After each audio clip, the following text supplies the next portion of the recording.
Blue. All right, so quadrant 1, 2, 3, 4. All right, so this one right here is positive present, and I'm just gonna go. All right, this is negative present. This is positive future, and this is negative future. All right, so positive present is always a goal, right? So at this point in time, there is something that I really desire to do, right? Like this is my one thing, this is my focus, this is what I love, this is what I'm looking to accomplish. That's where I'm at. That's where I'm looking to be, right? So that's my positive present. That's how I feel right now. I'm excited about this thing.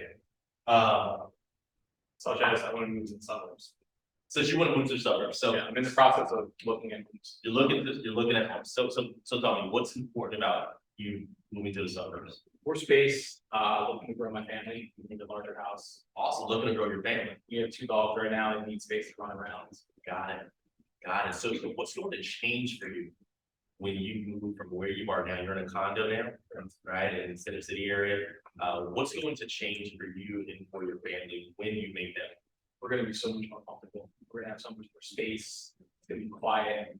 The schools that we're looking at are phenomenal. So we're looking forward to our kids going to the schools. Got it. Got it. So you'll have space. I heard you mention comfort and you said quiet. So what I'm really hearing is there's a certain lifestyle that you would love to have. And when you move where you are now to the suburbs, you'll be able to acquire that lifestyle. Is that correct? Got it. All right. So that's positive present, right? Walking them through what's important right now. And then I would jump that right into the negative present. So along with that, what I'm hearing is right now where you are, you're not able to have the lifestyle you're truly looking No, we're friends right for.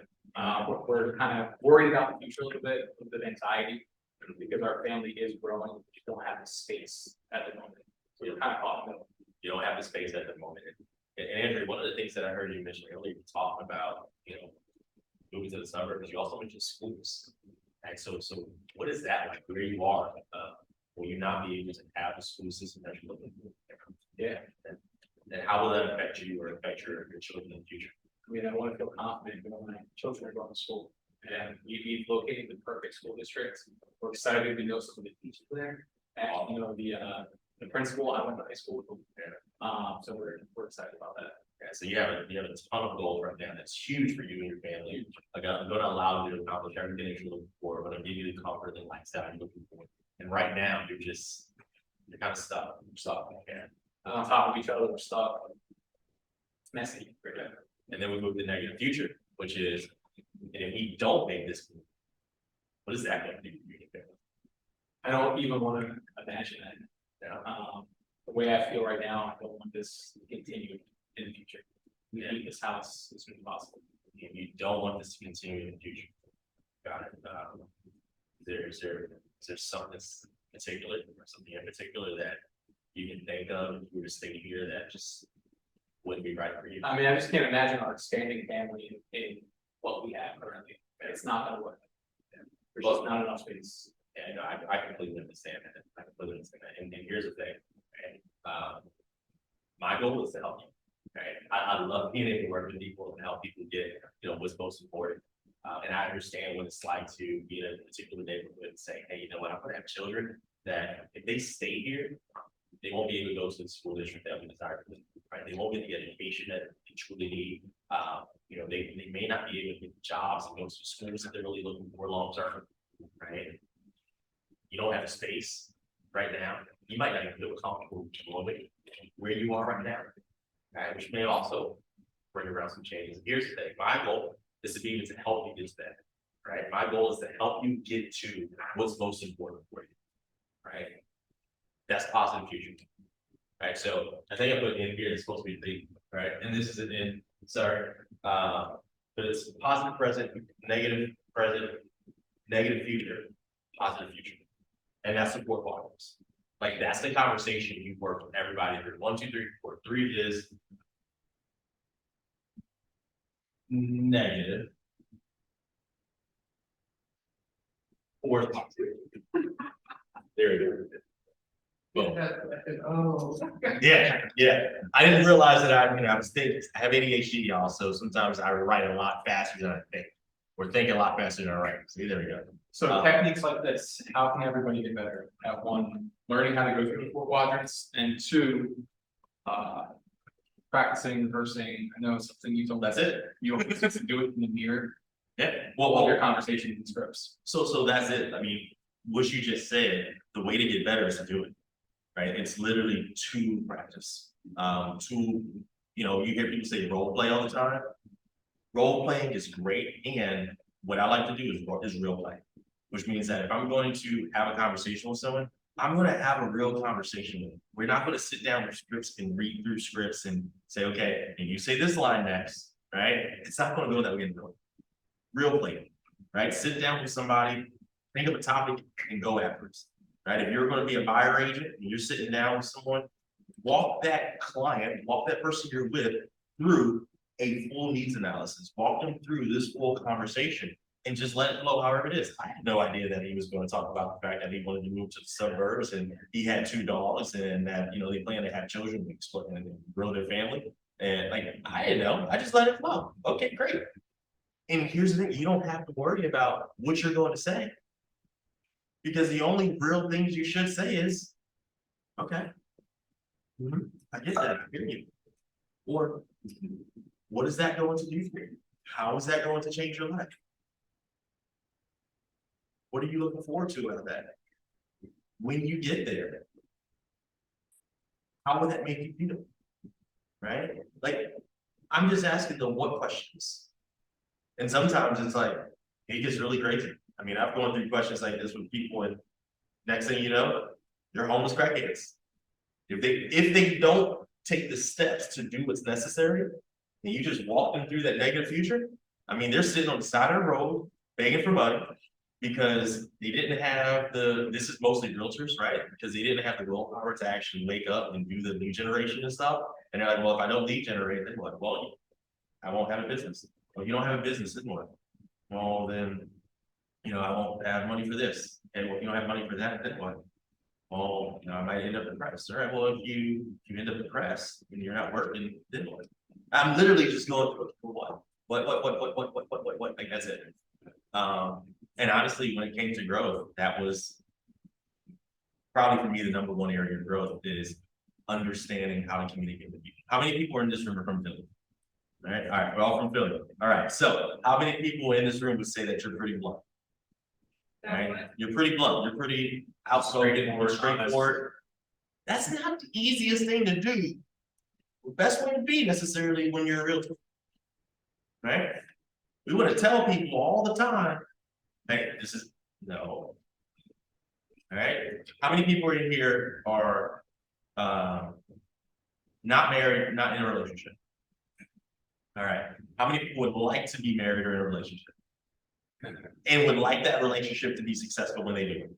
Yeah. Can I give you a hint? Communication is big. And when it comes to that, guess what? This right here. My wife's not here, so I don't have to, I'm okay. This right here, she catches on down, and she's like, "Are you coaching me?" I'm like, of course not. I'm just asking questions. And yet, being from Philly, being the type of person that was just super upfront, super straightforward with people, being the type of person that liked to look good and be right because I don't know, I came from nothing. I've been homeless twice in my life. One time homeless where I was sleeping on park bench. The other time homeless where I bought my first house. My first house didn't have, I don't know, a foundation really. I could look right down underneath the house, right? It had a roof that needed to be replaced. It didn't have any running water, right? I couldn't turn my gas on because the gas lines and stuff weren't good, right? I had a $10 membership to Planet Fitness, not because I wanted to work out. I had a $10 membership because guess what? It forced me to wake up every single morning at 5 o'clock to go to the gym so that way I could shower so I can get my day started. I was living in Texas, by the way.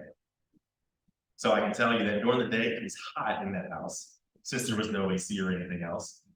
What time of day I got home? Not until the sun went down. So from before the sun rose to after the sun set, I was out and about and working.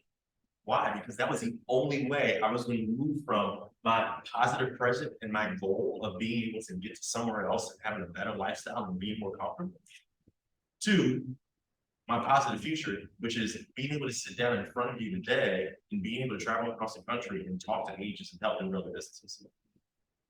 Right? So consistency is a huge thing there as well. I probably just answered like 12 questions without actually being asked 12 questions, and yet you're welcome. I can answer the question, but if anybody else wants to ask a question first. Yeah. Ask away. Don't be shy. Go ahead. There we go, Zach. I think you might have touched on this part, but what would you say the most important factor in your business has been? What is that thing that you have that you focus on and think that you do better than others? There's two questions there. Yeah, so What's your one thing and what yeah. differentiates you from others? What's my one thing and what differentiates me from others? Well, I'm gonna say my one thing, or I'll get to the one thing first. One thing, no, I'll do one thing first. My one thing is the fact that I truly strive to make a difference with whomever I'm in front of.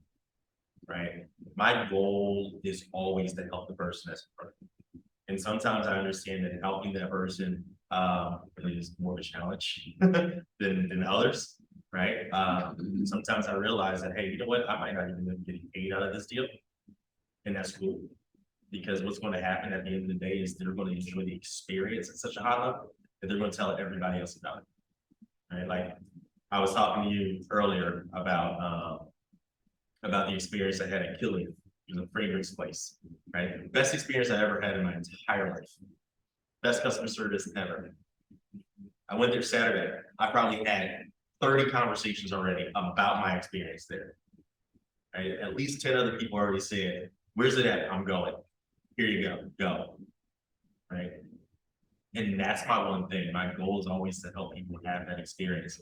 I think what sets me apart is my passion, to be completely honest with you. In everything I do, I'm just passionate. I'm not going to do it if I don't care about it.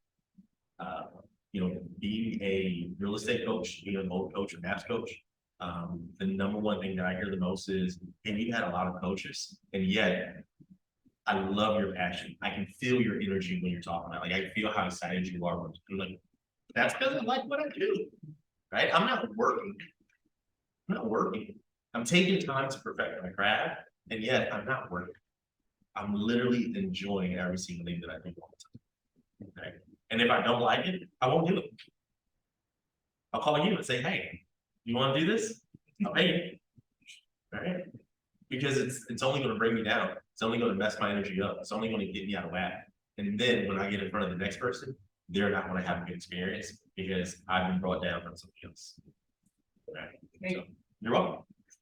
Yeah. So focus on your purpose. Focus on what drives you. Has anybody here ever heard of the big why? That was my next, right? Understanding like what is your big why? You have? I've heard of it. You've heard of it? When you think of a big why, this is for everybody. When you think of a big why, what comes to mind? You're a big reason for living. Your big reason for living. Okay. Give me some ideas. What are some of the big whys that we think of? Family. I love that. Legacy. Financial freedom. Financial freedom. Love that. Oh. Well, love that. Buy a home. I love that. Ease of living. You said Ease of living. ease of living. Yeah. Security, right? So can I share something with you? I love what you just said in this room. Here's why I love it. Because so many times we hear people talk about a big why, and it's like some super grand thing, like I want to save the world. Awesome. How do you plan on doing that? Right? And for some people, that's a good big why. Right? For Bill Gates, who has a ton of money, that's a great big why. Right? For someone like me at the time that I literally wasn't sure what I was going to do because I was spending $2.14 a day to eat at Taco Bell, which by the way is the reason I don't eat Taco Bell anymore. Because I ate it the entire time I was homeless. That was it. Right? My big why was being able to have enough money to have something other than Taco Bell. So I was pushed for that. Your big why changes.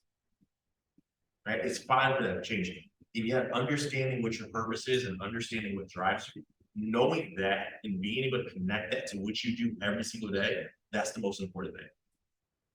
Right? It's not always about money. For people buying a home, it's not about buying a home. It's about the fact that there's going to be a lifestyle that's created. It's a lifestyle change. And there's something important about that particular lifestyle that's driving what you decide to buy a home. So this same conversation, when we have it, here's what it looks like later on in the process. It looks like that buyer that's now thinking about giving up and not looking at any more homes or anything, right? Or not making an offer because, I don't know, maybe they've already been struggling. Well, you get to go back to this conversation, right?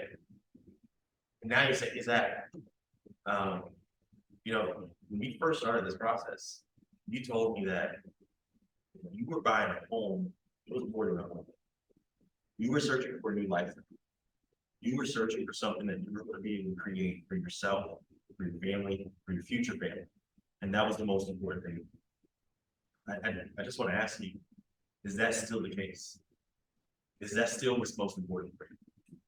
Right? Because now I get to reconnect them to the reason that they were buying the house. Getting people to make an offer on the home when they're like, oh, I'm gonna have to spend $200 to $300 more. Let me ask you. Are you willing to invest $300 today? Are you willing to invest $300 today into the lifestyle for your family tomorrow? Are you telling me that an extra $200 a month is not worth your children being in good school? Are you telling me that an extra $200 a month is not worth peace and quiet? It's not worth comfort. You get to regret, right? Here's the thing, that's not selling something. That is literally being a good consultant, a good advisor, and getting them to realize what's important for them. Right? Yet, if you don't have this conversation early on, you might be in trouble. You might be in trouble. Yes. I related to the big one, I keep hearing about the 80-20 rule, the 28 rule, and I think I understand that on paper, but then I sit down to like do some of the planning documents and I'm like. Yeah. And 80% on, 20% on, what do you do? And Yeah. Equal 100, but how? No, so what you're talking about is the 80-20 principle, right? The Pareto's principle, right? And 80% of our results come from 20% of our action. Right? So 20% of everything that we do is responsible for 80% of what we're going to get. Right? So oftentimes when we look at our industry, let's just be honest, there's really only one thing that matters. There's only 20% we really have, which is that's lead generation. Right? Because guess what? If you do not lead generate, nothing else is going to come. Right? So your one thing, your 20% is lead generation. Right? Your 20% is your lead generation. Now, this is another area I had to grow. I'm sorry, this is another area I got to grow. Right? Because I don't have to do anything. You don't have to do anything. You get to do whatever it is you decide to do. You make decisions every day. You make choices every day. You get to do it. I don't have to wake up every day to get out of bed. I get to wake up every day. Right? I get to talk to clients. I get to lead gen. I get to change my life. I get to change other people's lives. I don't have to. Similar to you, I was in IT before as well, in finance, and I hated it. Stuck in an office all day with people that I didn't like. It sucked, right? I made a decision, I made a choice, and now I get to do what I chose to do every single day. Right? So that lead generation is something you get to do, right? What do you choose? Hey, we got one more seat up here for you. Oh, thanks, Jerry. Yeah. David's also a mega candidates. All right. Does that help you a little bit better with the 80-20? Yeah. Yeah, thank you. Yeah. So Jerry, you went to school in Texas. I did. Started your career in Texas. I did. when you came back to Philadelphia, what did your sphere of influence look like? Sucked. So how does it go to pop? My sphere of influence. So first things first, I'm from North Philly, right? I grew up in Gordon area. I went to Simon Gratz High School. And that's an area we had this thing called the ghetto lullaby. I don't know if you've ever heard of it. Basically you go to sleep every night to the same thing, same music, it's gunshots and sirens, that's it. Right, so it's ghetto lullaby. When I went to Texas, I literally couldn't sleep for 2 weeks, because I was so used to hearing gunshots and sirens all the time. It was too quiet for me to sleep. Yeah, I remember the first time I heard an ambulance. It was the first siren I heard. I knew it was an ambulance, and everybody thought I was weird because I knew exactly what it was. Right. So for me, coming back here, knowing that most of the people that I was in school with either didn't graduate or didn't go to college, a lot of them had unfortunately ended up in prison because it's also what was told you was going to happen to you. Right, that's what happened. So when I moved back, there's literally maybe 5 people, 5 friends that I had growing up that I actually reconnected with, and only 2 of them that I'm actually still close to. That was my spirit moving back, right? My spirit was not buying or selling homes. They did not own homes. Right? My spirit had an average credit score of not going to do anything. Right? Seriously, I'm talking an average credit score of probably about 450. Right? You need at least a 580 to qualify for a higher interest rate. So here's what I did. I took the one suit that I had, which is still in my closet. I get to look at it all the time and see where I came from. And that one suit was so messed up. I sweated in that suit so much from walking around and everything. I had a suit probably for 6 years at the time. It had sweat stains underneath. But I could wipe that suit down with a nice rag because it was blue, so it only got more blue. Right? That's all that was gonna happen. I could wipe sweat stains away. And I knew that would last for about 2.5 to 3 hours. I had one pair of brown shoes. I believe I still have those shoes as well. Still have duct tape on the bottom of it. Now it's coming off. I would super glue those shoes together every day. Then I would put them on. Now I would put them under the couch, so they would press down. So I knew that they would stay together when I would put them on the next day. And here's what I would do. I would go right over here to Rittenhouse Square. There's a place over there called Scarpetta on Thursday evenings. They would do like a little happy hour event. A lot of rich, wealthy people would go over there and eat and mix and mingle and network. And I was like, awesome. I'm going to go over there with them. That's what I did. I put the one suit on I had. I put the one pair of shoes on that I had. Tory knows. I used to wear that suit faithfully. And I just listened to people. I just talked. Well, actually, I didn't really do much talking. I just listened. I got to learn what everybody who was in the finance industry, all the people who had money, all the people who were buying luxury. I got to listen to what was important. Oh, I missed this part. This is fun. I couldn't afford a drink at the time. Right? And everybody would walk around. This is why I drink gin and tonic today. Because that's what they always drunk over there. So they would always get gin and tonic. And I was like, all right, cool. I can afford gin and tonic.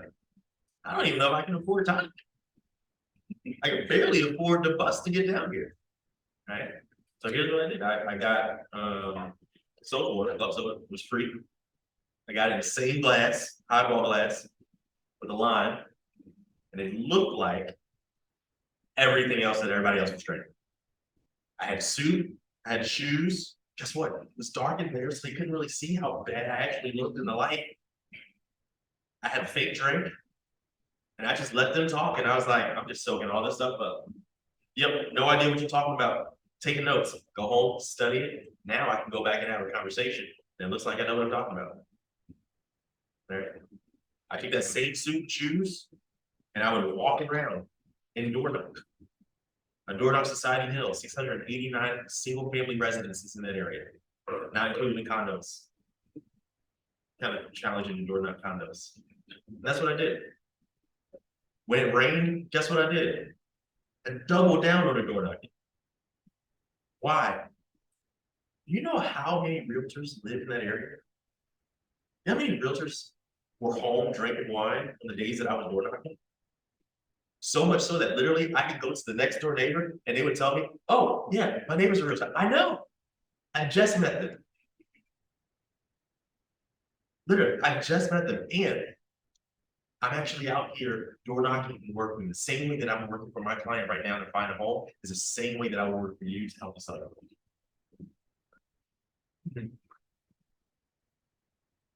Here's the thing, when it comes to growth, when it comes to getting better, especially for you who are newer, a lot of times it's going to start with a mindset shift, right? It's a mindset growth that actually has to come first. Tori's in the room now, so I can mess with Tori, but Tori can tell you, like, I never thought I had enough to do anything. I didn't think I had enough money to be around certain people. I didn't think that I had enough money to be able to sell luxury. I did not think that I was going to be able to do anything in society. You know, I walked around, I was just like, I can't continue doing $60,000 and $70,000 homes. I think my first 3 deals were literally like 70 grand, 80 grand, 60 grand. My first big deal was 150,000 here, and I was like, yes, that is great, right? $150,000 in Texas when I was selling was wonderful. $150,000 here, and I was on a team. Yeah, it was a mindset shift for me. It was moving from a mindset of scarcity to a mindset of abundance, right? And fortunately, I was able to do that. This right here, oops, that was fake purple anyway, it was really blue. This right here, gold. I did 2 deals before I took gold. 2 deals, $546,000. No. Yeah, 2 deals, $546,000 total in volume. That was after getting some other good stuff in that one year, that year. Took gold October. During gold, I did $1.4 million in the contract. Completely shifted my mindset on what I was able to do. The following year is 6.63 million in sales. Then it was DEI committee. We founded the DEI committee here. Then it was becoming a team leader. And then it was right back to am I actually able to do this? Right. And I think that's one of the things that we get to realize as agents and while we're growing a journey of growth. Right, we're always looking to move to that next level. Every time we get to that next level, oftentimes when we get to that next level, it's do I now belong at this level? Right. And it's right back to shifting the mindset to, yeah, I do belong here. I worked to get here. I did what it took to get here. Right. And now we're gonna do what it takes to get to the next level. Right. You know, Gary always talks about thinking big. Right. How big are you thinking? More importantly, how small are you thinking? Because you feel like you don't deserve to think big enough. Are you limiting your thoughts because of the fact that you're like, you know what? Nobody else in my family has done this. So I probably can't do it. I've never had the resources, so don't know how I'm going to get the resources. Let's move from that to moving from I can't accomplish anything that I'm looking to accomplish. President of KW, Mark Hayden, he slept in his car. He spent some time. Gary, how long did Gary sleep in his car? Gary slept in his car. Yeah, the founder of Keller Williams. Right? My coach, Aubrey Daly, he slept in his car. I was like, man, when I heard all these stories about people who were up there and sleeping in their cars, you know the first thing I thought to myself? Holy crap, I'm gonna be up there one day. I slept in my car. Right? Like I got excited. I was like, I slept in my car. Yes. What's next? Right? And not everybody has that story. Not everybody has the same struggle. And it's fine. Here's the thing. Think about the struggle you had. Think about what it took for you to overcome that. Because I can guarantee you that you've overcome something. Right? If you overcome that, you overcame that, you can overcome something else. And that's the mindset you have to be in consistent. That's the mindset you need to wake up every single day and just be thankful for what you have and thankful for where you came from. And be thankful for what you now are going to be able to put forward. I have the energy today to go lead generate. And because I have the energy to lead generate, I'm going to lead generate. And because I'm going to lead generate, I know that something good is going to come out of it. I know that I'm going to talk to somebody, whether they say, hey, I'm going to set an appointment with you or not. Also, I'm going to keep in contact with you. And then I'm going to call the next person. And I'm going to do that until I get the appointment. Right? It's a growth mindset, though. It's a not being willing to quit, not being, not giving up on whatever your will is. Like I said, for me, it was to not have to eat 2 cheesy burrito crunches every single day. I will not forget spending $2.14 a day for just over 5 months. I won't forget that. Hope that answers that question as well. I think that. Yeah. When did you hire your best coach? I was very fortunate to not necessarily have to hire my first coach. My first coach came by joining a team here at this office, and he actually happened to be a MAPS coach. I saw him this week. I saw him not this week, last weekend, because I didn't talk to him for about a year and a half after we kind of split ways. Right? And I told him, I have a text message saved in my phone that literally says to him, I don't like you. Actually, it says, hey, and I'll say his name, it says Matt Teeter, one of the best coaches you will ever find.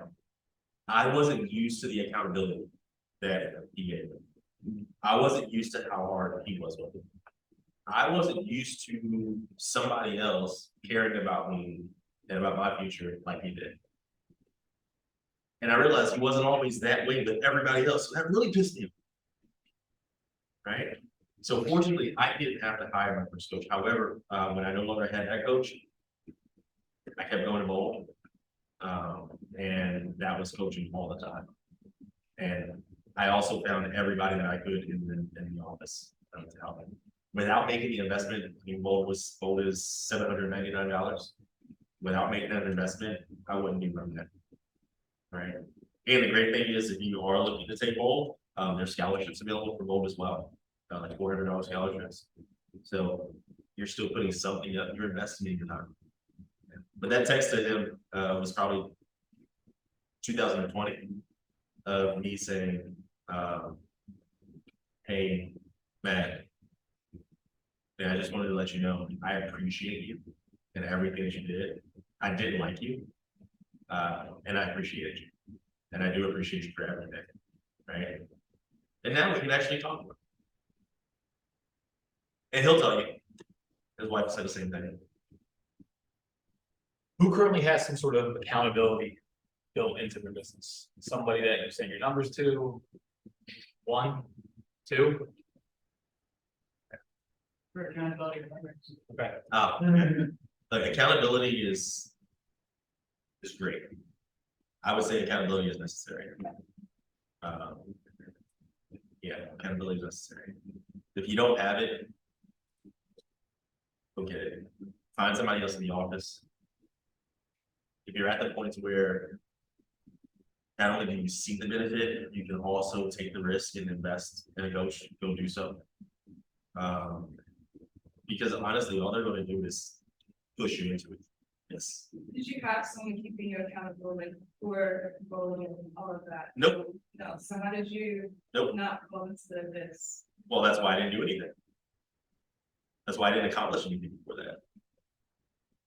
Because So you started off as a different path and now you're here where you are now, so like you could not be here right now. yeah, I could not be here right now. And again, like I said, it's Tori here. Tori was kind of an accountability partner for me. Tori's like 99% of the reason that I moved back from Texas here. Because my first conversation with someone at this office was while I was still living in Austin. It was a phone call with Tori, right? So when I got back, I mean, I would have conversations with Tori and things like that. And like I said, I had Matt Teeter, and Matt pushed me and held me accountable for the team. held us accountable. We had 8 o'clock calls in the morning. But before that, like she'll tell you, for the first almost year, I thought, oh, I did real estate when I was in Texas, like, I'll be fine. No, I thought I could do things my way, I'd be fine. No. That's why I didn't do anything. Because I was trying to do everything my way. I wasn't trying to follow the systems. I wasn't trying to follow the laws. Like this book right here, the one thing I wrote it with me because of the fact that if there's anything that you should read as a KW agent getting started, it should be this. Every single moment you get a chance to, because it helps shift your focus to what's most important. Right? It helps you uncover and figure out what your purpose is. It helps you with creating your goals. Right, and backing down to the actions that you should be taking every single day. Right, I think it's page 155. Right, it literally says, what is my 5-year goal? Right, well, what's the one thing that I should do, and what should I accomplish within 1 year? So I'm on track for my 5-year goal. What should I accomplish within 1 month? So I'm on track for my 1-year goal. So I'm on track for my something goal. What should I do in 1 week? So I'm on track for my 1 month goals, I'm on track for my 1 year goals, I'm on track for my 5-year goal, right? And then it just keeps breaking it all the way down to what should I be doing right now at this instance? So I'm on track for my daily goals, so I'm on track for my weekly goals, so that I'm on track for my monthly goals, so I'm on track for my yearly goal, so that I'm on track for where I truly desire to be in 5 years. That's in the book. I didn't make it up. I would never make it up. That's a lot of work to me. And yet, it came from thinking big that helped me understand what it was that I needed to do on a smaller scale to get there. Right? I think sometimes, again, I'm just going to say for me, I was a person where I felt like I'm all the way down here, I have nothing, I have to get to this level. So you think about making this giant step. I don't know if you've ever seen the picture of the meme of the 2 ladders, and like one ladder has like one place you can grab here, and another one's like halfway up the ladder, right? It's very hard to grab that other, whatever, handle, rung, whatever it's called on the ladder. And yet, if you have a ladder that literally just goes like this, and you can just do one small step after one small step, it's a lot easier to get to the top of that ladder. Right? It's not about, I'm gonna go do what I need to do so I can hit my 5-year goal. It's no, I'm gonna do what I need to do so that I can hit my goal for today. Because that goal today is going to help me get to where I need to be for the end of the week, which is going to help me get to where I need to be for the month, right? For the end of the year, right? For my next 5 years. Does that make sense? Right? Awesome. It's about 10 minutes left. What are some areas of your business that you're struggling with? Any questions you might have? Like daily routine, what do you feel like daily? Yeah, awesome. I've been doing this business for like 8 years now. Yeah. And, Do you have the MREA? um, Do you have a copy of the MREA? Well, you're not saying no. All right. So I'm not going to give it to you because I don't have an extra copy of me right now. Again, Andrew will make sure you get one. And for everybody, it's going to be a very simple answer. Right? On page 308 of the MREA, there is a plan called the Millionaire Real Estate Agent Energy Plan. The very first thing on there, well, it talks about the 5 energies. The very first thing on there is a spiritual energy, right? Spiritual energy, that's when you wake up, meditate, pray, emotional, whatever the case is. The second one is your physical energy. That's eating, exercising, right? Getting your body moving, showering, all that stuff. That's your physical energy. After that, it's your emotional energy, right? So that's finding somebody that you can give gratitude to. So sometimes we say send out 5 text messages of gratitude in the morning, right? That's hug, kiss, laugh, right? I think Tori is actually coming back with the copy. I'm wrong. You're out? Okay. All right, never mind. After the emotional energy, it's mental energy, right? Mental energy is where I plan out my day. That's where I'm figuring out my calendar, right? That's where I'm putting down on my board what we call the success list, which again came from here. We have a to-do list of things that we could do, and then we have the things that we really should do and get to do that day. That's going to allow us to be more successful. Planning all that out. And then the last one is your business energy.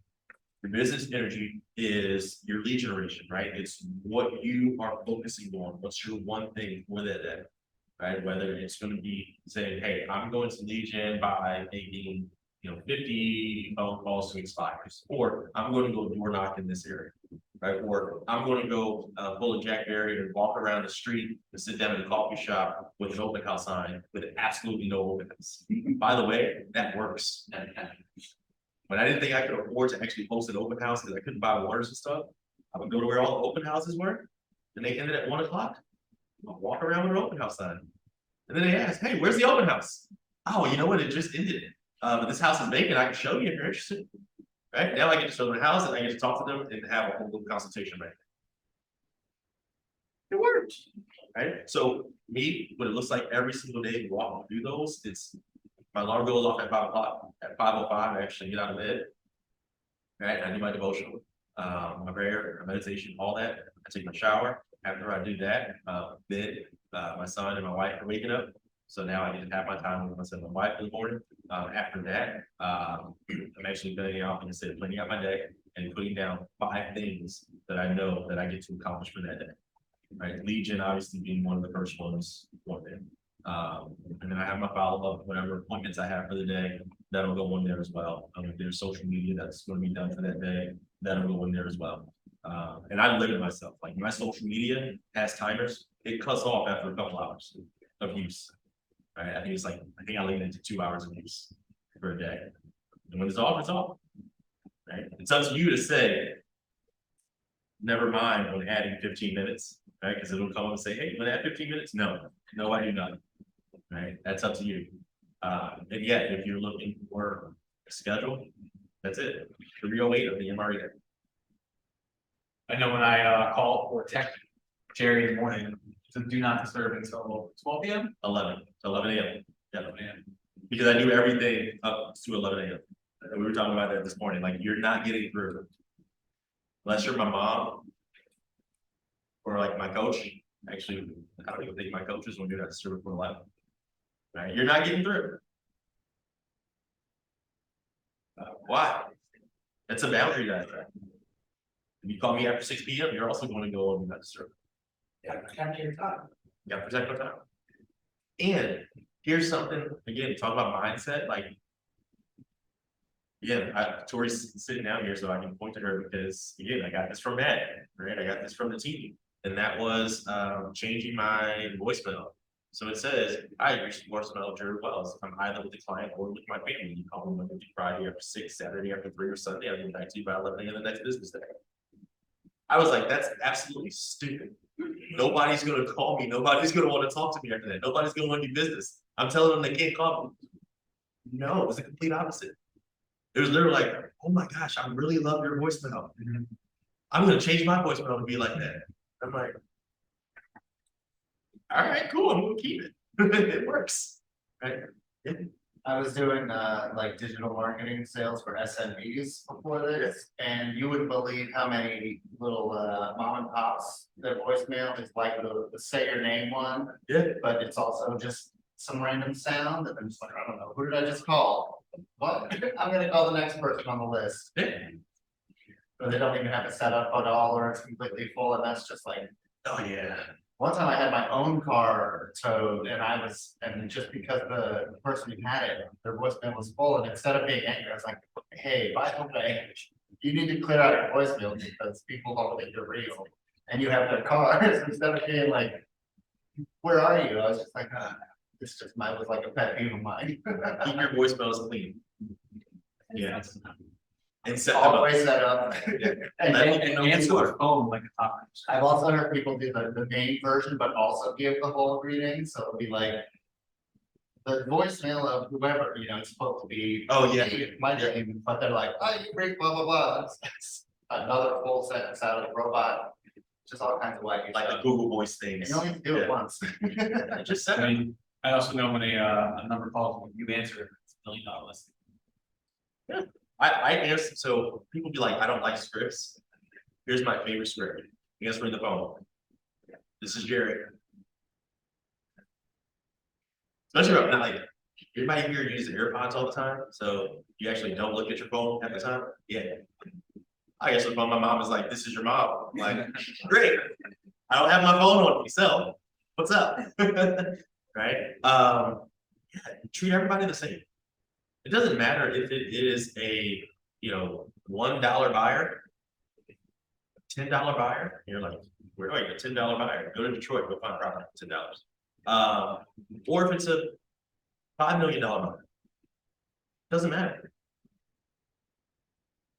It doesn't matter at all. Right, because you're going to create an experience. And here's the other thing. One of my clients, I think his first transaction with me was like 60 grand. And now he only does development stuff. Right, that's all he does now. Someone that I work with never purchased a home. But they referred me to someone else because they like the experience. That person wrote a $1.5 million home. That person referred other people to. Right, so you treat everybody the same, give everybody the same experience, whether they're going to work with you or not, whether they're able to work with you or not. Because guess what? When we put them in our database and we keep in contact with them, what we're doing is we're able to go back and continue to fish. Right? On average, you should be able to get a 16% return from your database, which means 16% of the people that's in your database should work with you again that following year, or either through referrals or because of the fact that they're looking to move again. Right? So if you're constantly in contact with people that see your database, then boom, we're getting to this from Tori, so that means it's time to go. Before we go, That's me ending this. Jerry, before we go, 1 year from now, it's different, like, one year t-shirt a little bit. Another endeavor. Yeah, so 1 year from now, what's different is everything. Seriously, what's different is everything. I mean, my wife and I, don't tell her this, we may be looking at children at the time 1 year from now. I would never say that in front of her. Our team, Coalition Property Group, that we're expanding, we're looking to be at 20 million in sales. We're looking to help at least another 10 people become millionaires between Philadelphia and DC over the next year. And we're looking to be in 2 other states. So that's a year from now. Well, Jerry will be sticking around and bring up Chris next. I'm getting here, Chris. Mega camp. Let's hear it.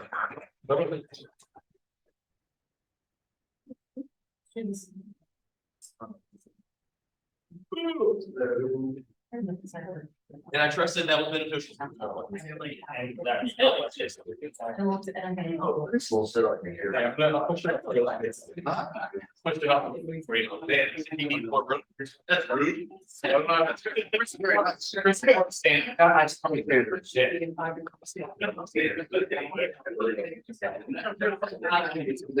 Everything's all right.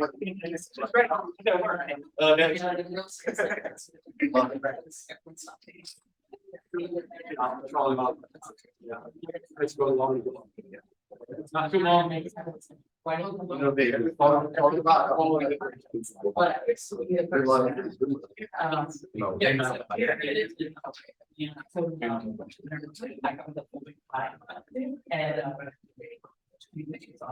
I usually. Where is? Yeah. Slides. Yeah. I don't need the slide, I need the. Crazy night. We must have what? 80. How this. No. I don't need the slide.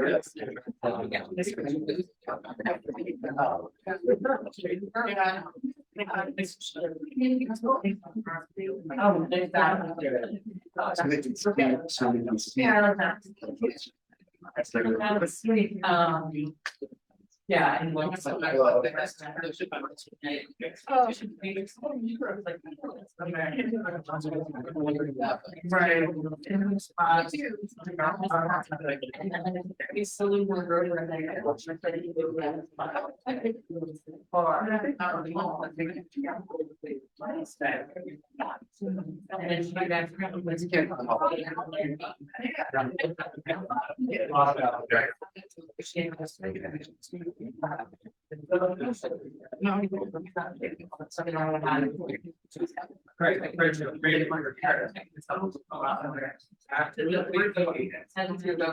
It's fine.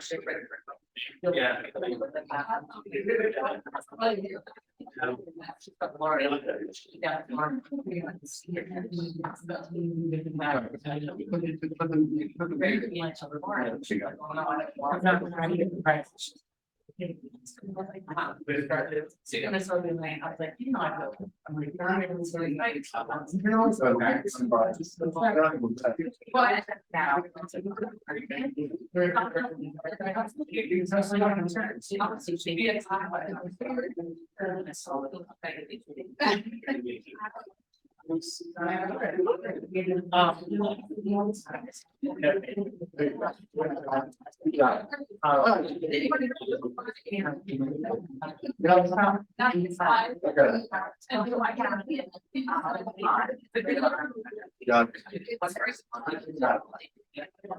Cool.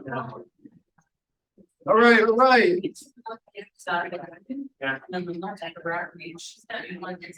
Three, two, one.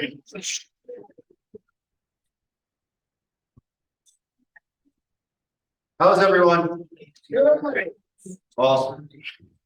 Hope you guys enjoyed my man Gary Wells, the man, the myth, the legend. Just here. Just here. So, obviously I was at May camp last week. And I always love going to May camp and family reunion just because there's so much good information, not only to bring back and share with you guys, but also to implement into our personal lives and our business as well. So I like taking a lot of good notes. And I'll preface this by saying that all the stuff you're going to hear today is, I don't want you to go on overload, like you have to implement all of it because you're not going to. Take like one or two or three things tops that mean the most to you, and then implement those into your business or into your personal life. I'll go off script a little bit. Some of these notes are not verbatim. In this case, not directly from Gary. Some of it is from Gary Keller. Some of it I added in. So last Monday was Gary's CEO Summit, which was probably the best summit that I've been to, right, so far. And I'll get into who the speakers were after that, but Jay Pazan and Gary kind of went through the 12 hidden mistakes that CEOs make. Number one, not always looking for talent. When you don't think your life will be bigger, you take the actions to support that. This is a big one because I think, Jerry, when I was in here, you were talking about, you don't realize like where you're going to be like a year or 5 years from now, and you don't plan your life out. So for me, we always talk about building a bench, which means in your mind, you know you're going to be where you want to be, and you're planning for that all along. A lot of people don't do that. Another one is it's lead gen for buyers and sellers, and it's lead gen for people. So we're in the lead gen business, right? So if you're a licensed agent like we all are here, we're always lead generating for clients. But if you're a leader in an organization, you're always looking for talent. Because at the end of the day, it's always about people, right? And I'll get into that a little more later on. Thinking, is the person a potential partner? Is this person a potential partner?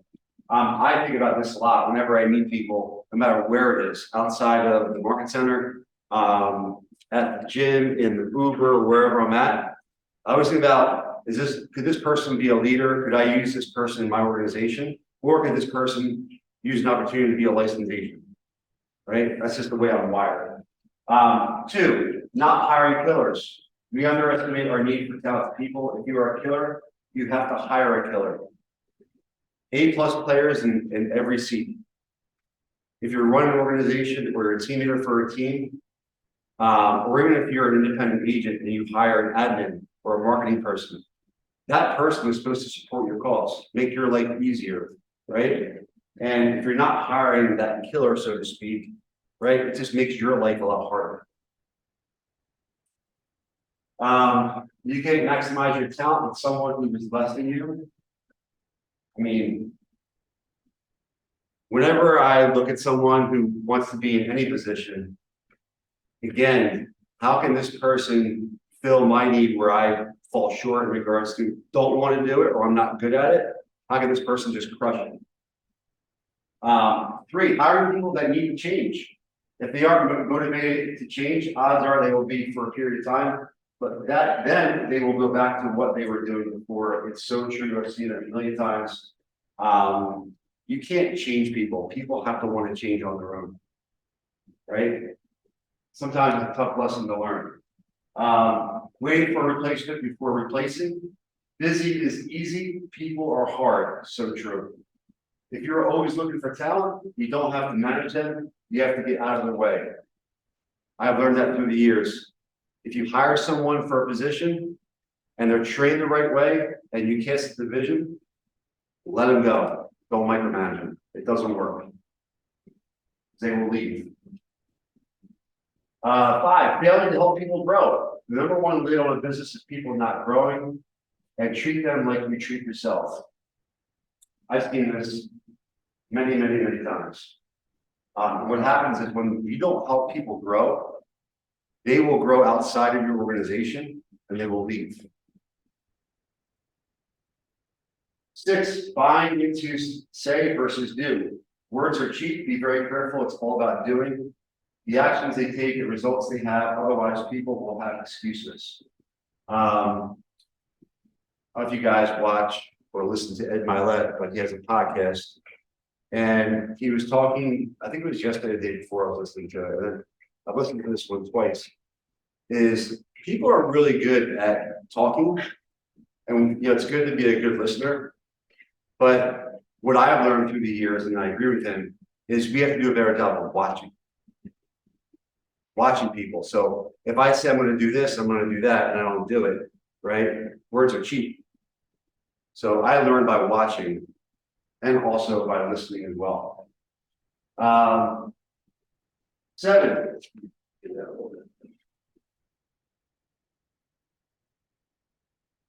Failure to expect what you expect. We've heard this before, right?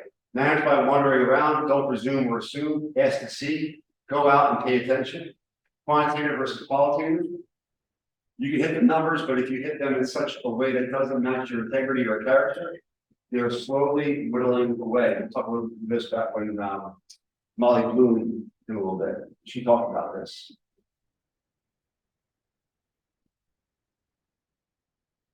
You have a duty to check in. 8, not letting goals be the bad guy. I can be for loving, the goals aren't. What do you think that means?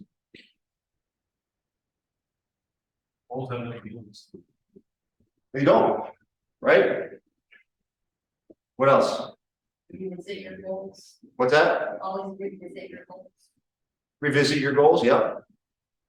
Sometimes your goals might get in the way of things that you want to do, and you might have to make sacrifices. I love you, but we can't sacrifice our goals, right?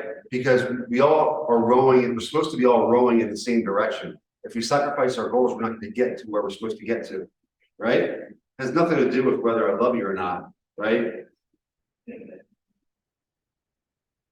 And the goal should be an immovable object, right? We just don't let anything get in the way of the goal. 9, propping people up. If you're not careful, you're inadvertently doing their job for them. I've been guilty of that in the past. You're teaching them not to be resourceful. It's like that saying, teach them how to fish, don't catch the fish for them, right? When you prop people up, you're setting them up for hardcore failure. Their confidence should come from evidence, right? Results. 10, failing to listen our way to success. The person who asks the most questions wins. Always, whenever you go into a buyer consult, a listing presentation, or you want to learn from someone, come prepared with really good questions to ask. You'll get the right answers. Authorship is ownership. 11, running on personality gas instead of organizational gas. Let models be the gas of the company versus your personality, right?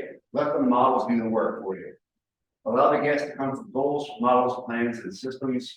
So true. This is a big one right here because I see a lot of people, we have, especially in KW, we have models in place, right? It's called MREA. But yet a lot of people fail to follow the plan, right? Follow the model. We say it all the time, follow the model, right? But it's true. And the path to success can be very boring. Right? Just doing the same thing over and over again gets really boring. People are creatures of habit. They want to go find new things, do different things. And it sidetracks you. It's really, really important to stay on track. As soon as you can treat this like a business instead of a job, you will live a bigger life. Who in here thinks that what you're doing is a job? Who in here thinks you're an employee?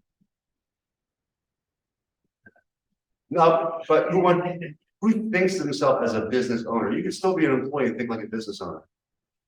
Right? There's a big difference. 12, leading from me go instead of we go. So when they succeed, we all succeed, right? There's no I in team. It can't be about you anymore. It's got to be about us. The moment you have people in your world, it has to be we go instead of me go. That makes sense to everyone, right?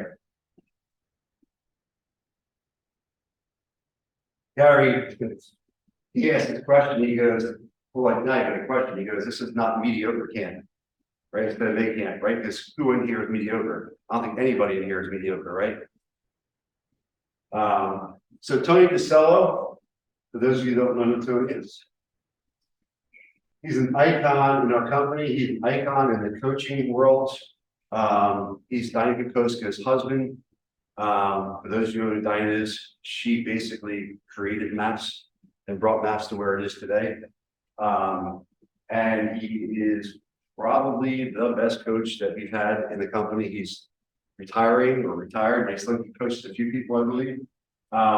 So Gary Keller interviewed him on stage. How did you become one of the best coaches of your generation? Make the plan and work the plan, right? When you are coaching people on things that you've never have done before, focus on these three things. Number one, you got to care more about their business than they do. When they give you a goal, you fight for them. It's no different than having a client. Are you fighting for your clients? If they're buying a loan, do you care more about making sure they have the perfect home for them and they're buying it right than they do, right? Two, you have to be a great listener. You have to listen from the first word out of their mouth. How many times have I seen people not truly listen, right? Be present.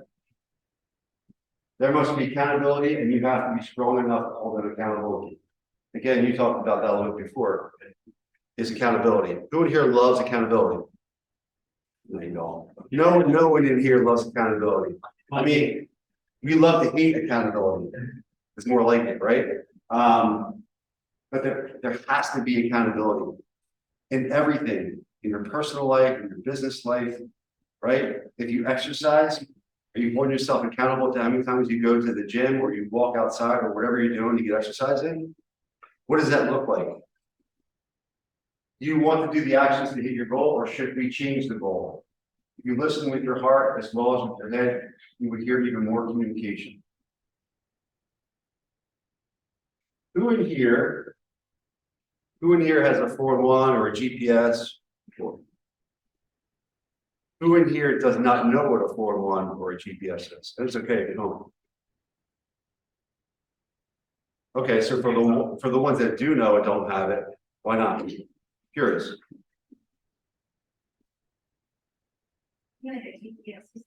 Yeah, like a goal sheet. No. So if you don't have your goals written down, then how will you know when you get there? Right? So I'll give you an example. If your goal financially is to do 100,000 net in GCI, how many calls do you have to make? How many are buy side? How many are list side? How many open houses do you have to go on? How many appointments do you have to go on? How many under contracts do you have to go to? How many closings do you have to do? Right? It sounds like a lot, but guess what? We have a model for it. It's called the economic model. Right? It's already done for you. Matter of fact, the spreadsheet's already calculated for you. All you have to do is put in your numbers. It's that easy. It's there for you. Yes. Economic model? The spreadsheet I'm talking about is the economic model. Yep. GPS. And the GPS, by the way, the one that I like, and again, Jerry brought up the book, The One Thing. If you go to theonething.com, you can download GPS that's on there. It's free. I believe we have it on the KW site as well. And on there, it's business and personal goals, which I think are important. So if you need help filling out the GPS, myself, Andrew, more than happy, even Gary, we're more than happy to help you out with that. Sorry, Jerry, I'm offering the services. No, you're good. I was gonna throw in there that when you're filling out your GPS one. First, I recommend you always do the first big cut first. Always. Do your personal side first, figure out how much needs to be allocated there, and then you can understand what kind of business you actually need to have. Yep. And I'll tell you what, September's around the corner. For me, this is business planning, but this is personal planning as well. It's a great time to actually plan your goals for 2024. And the first thing that you should do, I recommend, is that put your vacation on your calendar. That's the first thing that you should do, believe it or not. That personal time is priceless. And guess what? If you don't put it on there, most likely you're not going to go on it or you're not going to save for it. So key word being plan. Make sense to everyone? Okay. All right. What do the people do well that makes them different than the people who don't perform well? Consistency. Consistency. Consistency, consistency. I can't stress it enough. And I'll add self-discipline to that.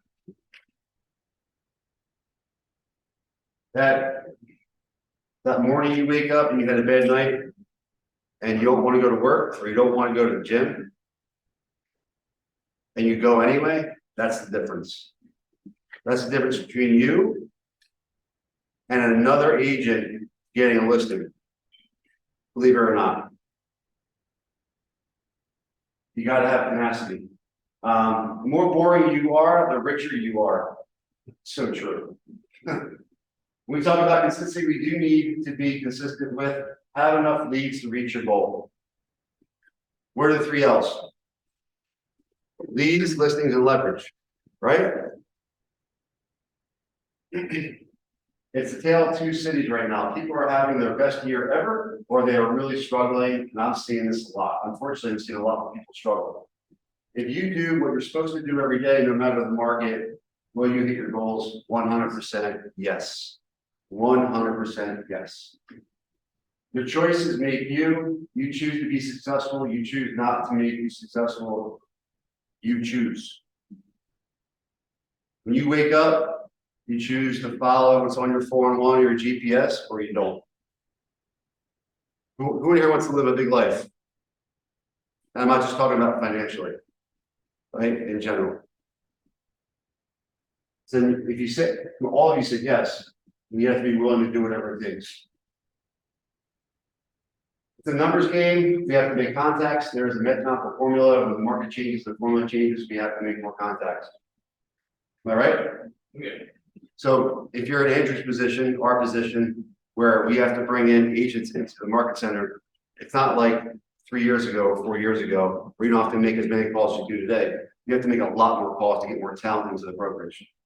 Us as agents, you have to make a lot more calls to get more appointments, right? So roughly 38 to 40% more than you would have, say, a year ago. People don't realize that, oh man, I'm not making the same GCI I made last year or the year before. Yeah, I mean, no offense, but 2 years ago, anybody could have been a real estate agent. You got to learn how to catch the fish now, right? And that's what we do here. So it's really, really important. And that goes back to accountability too. I'll give you an example. I was at Robin Hartman's meeting 2 weeks ago, but the market's down 30 to 35%. So what do agents need to do? Increase their action to 30 to 35%. Yep. So it took you 40 calls to get one deal 2 years ago. You do the math. That's why it's so important to know your numbers. So the path is in the math, as we always say. It is, but you're right. And a lot of people don't want, or not willing to actually make the extra calls. right? That's where accountability is, It's huge. We you're had, not reporting your numbers to someone, that you're just controlling it all yourself. absolutely. What was it, last year, there was like 21,000 agents in Philadelphia County. And I didn't look last week, but I think there's like 16,500 agents now today in Philadelphia County. Now, a lot of those agents got into the business during COVID. Right? But a lot of those agents too that left were part-time working other jobs for whatever reason. What I'm saying is, there's less agents, there's more competition. They're going for that listing, right? And you guys have to be better than the next person, even internally, because we're all competing against each other in here too, right? I mean, we're all friends, right? We have great culture, but we're all competing against each other, right? Yeah. Yeah, you mentioned goals and consistency, and you also mentioned FLX, and you know, and then both your standards are more important than your goals. Your goals are byproduct of your standards. So like, what's your standard, and where you holding yourself to accomplish it every single day, and then under consistency. Yeah. He also talks about too, and I totally agree with this, is show me your calendar, show me your standards, and I'll show you your life. And it's so true. If you're not happy with what you have, you've accepted what you have up to this point, right? For whatever reason, right? Good, bad, or indifferent. Your skill levels. Today, you not only have to master the conversation of your skills, you must be a master of you. I put that in there. So good that nobody is better than you. This was a good one. Call FSBOs to get real play. Who will give you more real instructions, a role player, partner, or a FSBO? It's a true story. I thought that was a great idea. Right? And call a FSBO not in your area, call a FSBO some another state or somewhere else, right? The moment that changed Tony's business was his first 100,000 month. After that, everything else seemed sucky. What changed was his thinking. What kind of new norm can we create? So imagine, right? He did 100,000 his first month, and he wasn't used to that. So he had to change his thinking. He had to rewire himself, right? And set different standards for himself. Pick where you want to go, build a plan to get there, and go do it. Have you made peace with your goal of where you want to go? Make peace and go get it. But you got to have a goal or goals in order to get there. Number one pastime people not succeeding is number of avoidance. Make peace with the boredom. Have you made peace with the boredom? I don't care what your goal is. The plan should be golden. Simplicity is the key. It's so true. Any questions on that? Who in here knows who Molly Bloom is? So if you haven't seen the movie called Molly's Game, this woman is amazing. What she did was just crazy, but pretty spectacular at the same time. In LA, Molly was working for someone and wanted her to host a high stakes poker game. And basically she was there to make drinks for clientele, but she quickly realized that she could do it on her own. Essentially, she formed her own poker game with these high profile clients, Leonardo DiCaprio and a bunch of celebrities. And she got these people to come to her game, and she made a lot of money doing it. Make a long story short, one of the players figured out that she was making more money than the actual players were. She basically threatened her, and so she moved and went to New York, and she formed the largest poker game in history at that time. It was making a lot of money, and essentially she got greedy, and up to that point she was good. But there's a thing called raking, you know, when people put their money in, and she was taking a cut out of that rake. That's illegal. It's a federal crime. And some of the people that were going there were under surveillance. And that's how she got caught. They arrested her. She could have went to prison for a long time. She didn't. But she was one of the speakers, and these are some of her notes. The The thing that will hold you back or get you there is not your spine, it's your mind. When the rest of the world has given up on you, you can't give up on you. Your problem is not that you have a voice in your head. Your problem is that you're listening to it. It's so true. When the voices are really loud, you can go to war with it. I know everybody here has had voices in their head all the time, right? Could be good, could be bad. Does it support your cause though? So you decide where to place your focus, you decide what thoughts to have. This is the piece that led to every single win.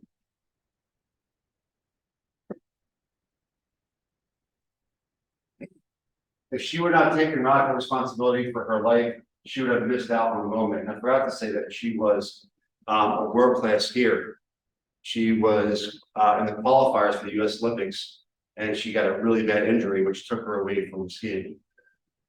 Her brother was Jeremy. Yeah. Yep. And I forget how many gold medals he has. Yeah. She talked about her family, her brother and her other brother. One's like a brain surgeon or something. I forget what he is.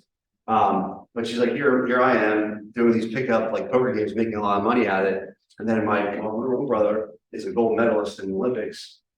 And he went off to do something else, that was like a bunch of things that were just amazing.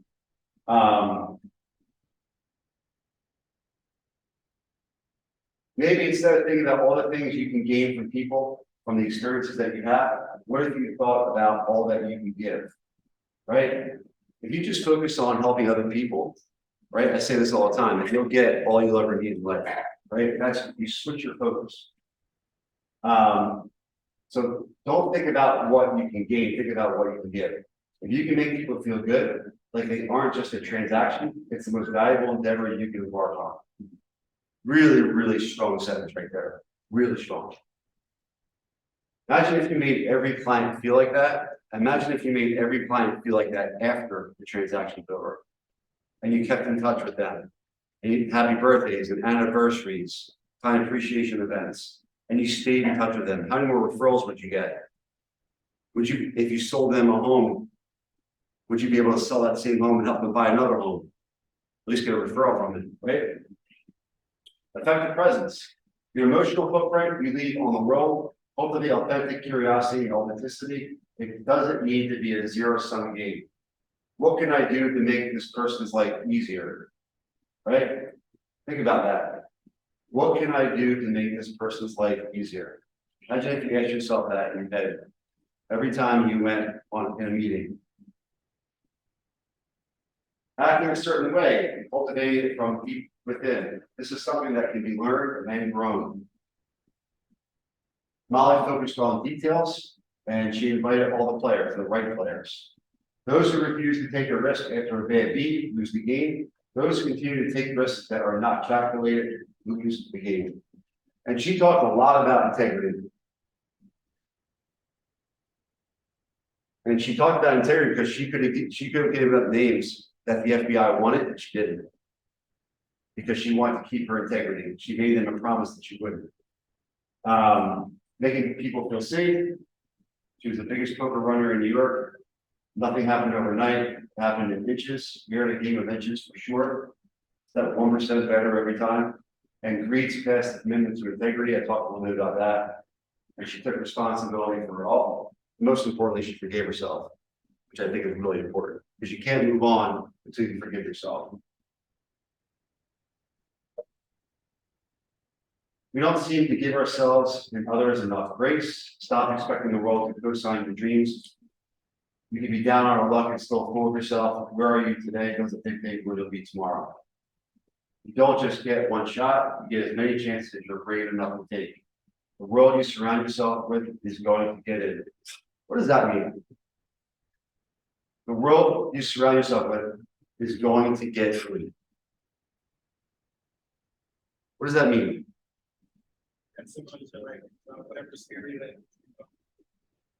Yeah, and eventually, if you're around certain people, are going to get in eventually, right? The noise is going to get in eventually, but how you deal with that noise and what's around you is up to you, right? And And then who cares if you win, if you don't like yourself? So true. This guy, Jeremy Hills, was the next speaker and Gary interviewed him. This guy was so impressive. I'll give you a little bit of his bio and then I'm gonna play a real quick video on his website. But Jeremy was a running back, star running back at the University of Texas. Would have played professional football, no doubt, got a really bad injury. And which kind of led to his journey. He owns a gym, I wouldn't call it a gym, it's a social experience in Austin. I'm gonna play the video for you. Well, this guy is amazing. I was very impressed with him.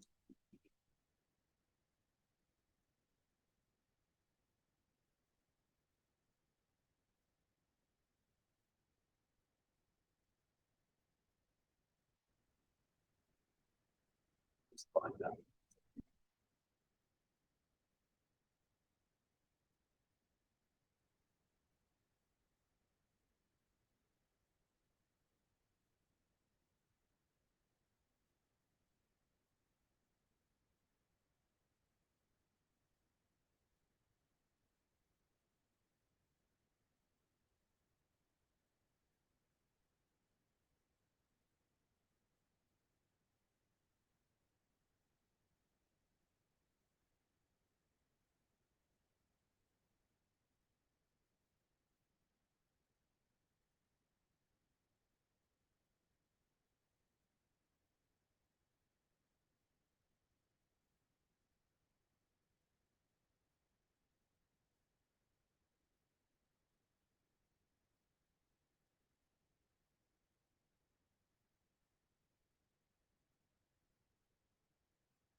You got the red light room in there. Whole bunch.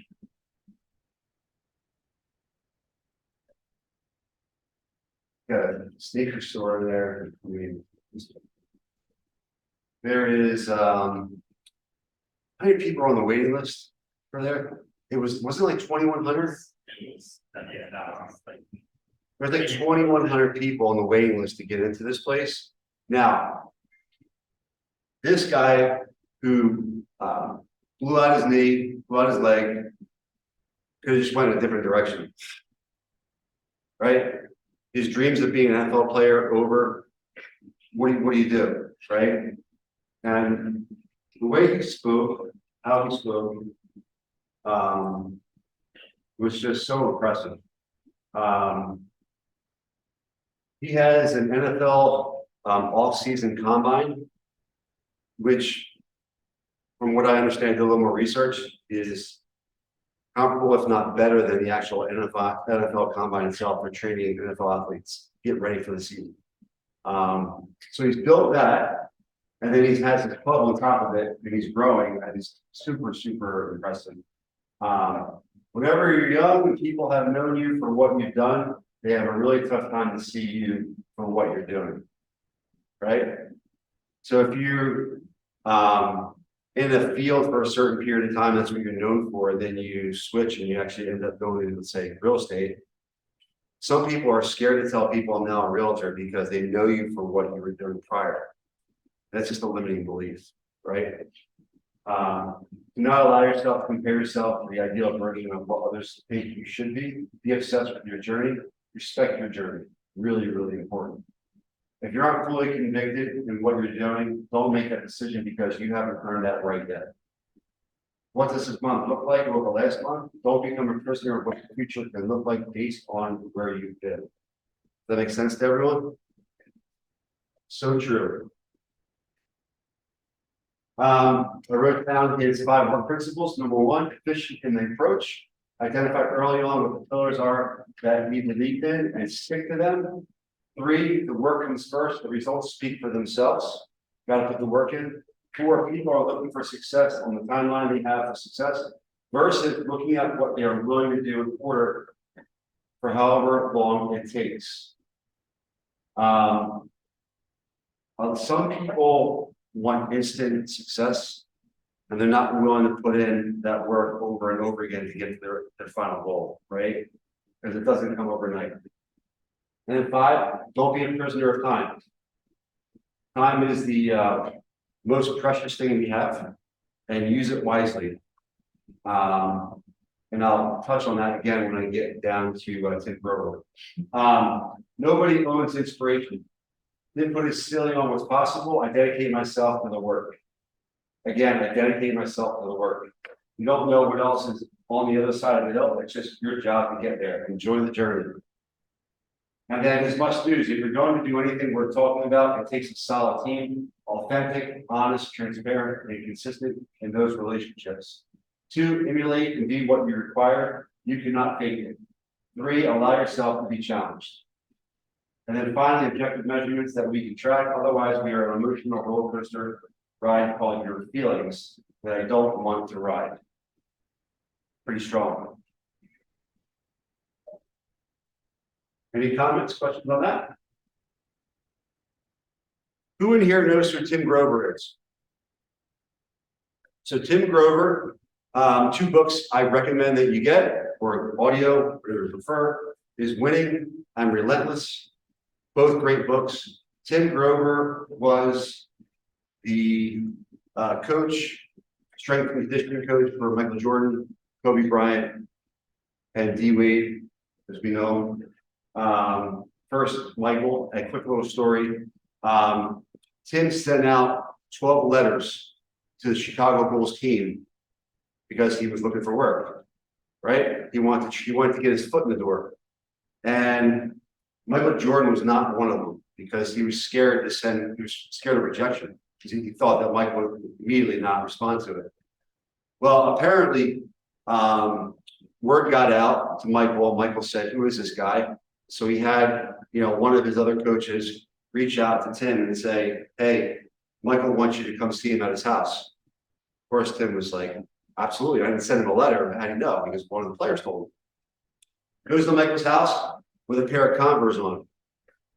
As you know, like Michael's an Air Jordan guy. So knocks on the door and he realizes he's got Converse on. He's like, "What do I do? Do I take off my shoes? I got holes in my socks. Or do I go into the house with the shoes and sneakers on?"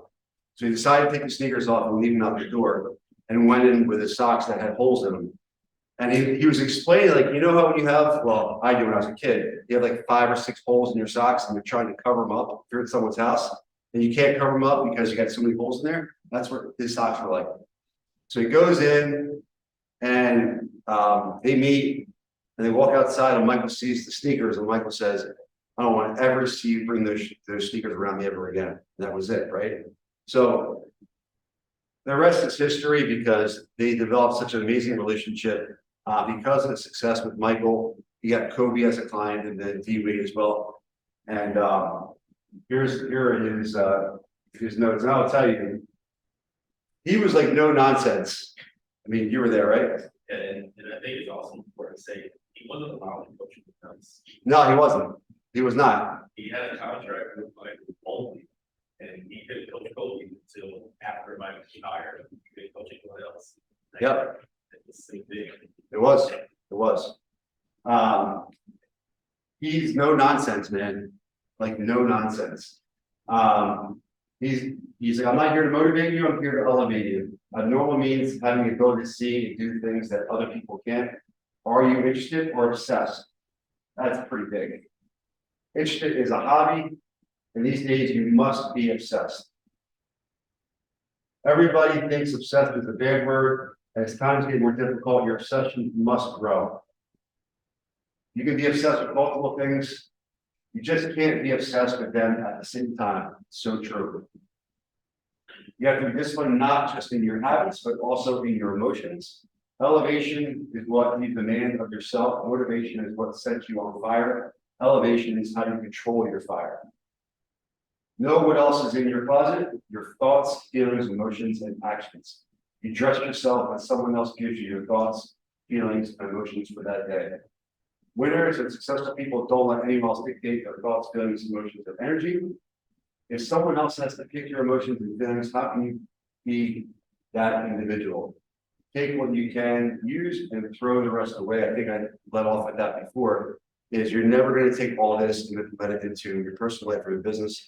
Take a couple things, right, and focus on that. Whenever you read a book, right? Who in here has read a book and you forget the whole book?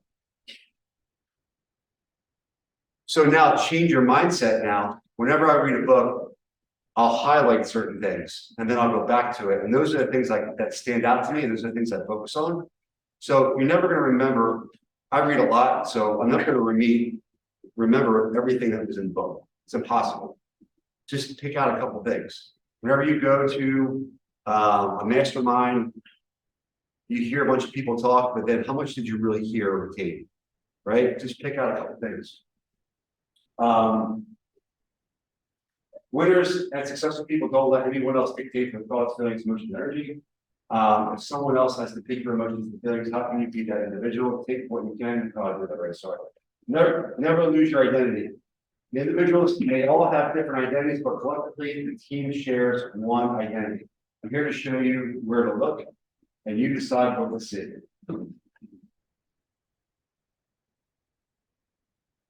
This is what I'm going to do versus this is what I'm going to try to do. Think about that. This is what I'm going to do, or this is what I'm going to try to do. It's a big difference. Did you try your best or did you do your best? Are you interested? Or are you obsessed? Is real estate a hobby for you or is it an obsession? Big difference. So many people forget to take that step because they're so worried about what's on the step. You just gotta do it. You gotta jump off the cliff. You guys ever watch I love Steve Harvey. He has a YouTube video about jumping off the cliff. You guys ever see that? You should look it up. It's amazing. About life itself, being an entrepreneur, jumping off the cliff and going for it. There's gonna be bumps and bruises along the way. Eventually you'll fly, right? It's really, really good video.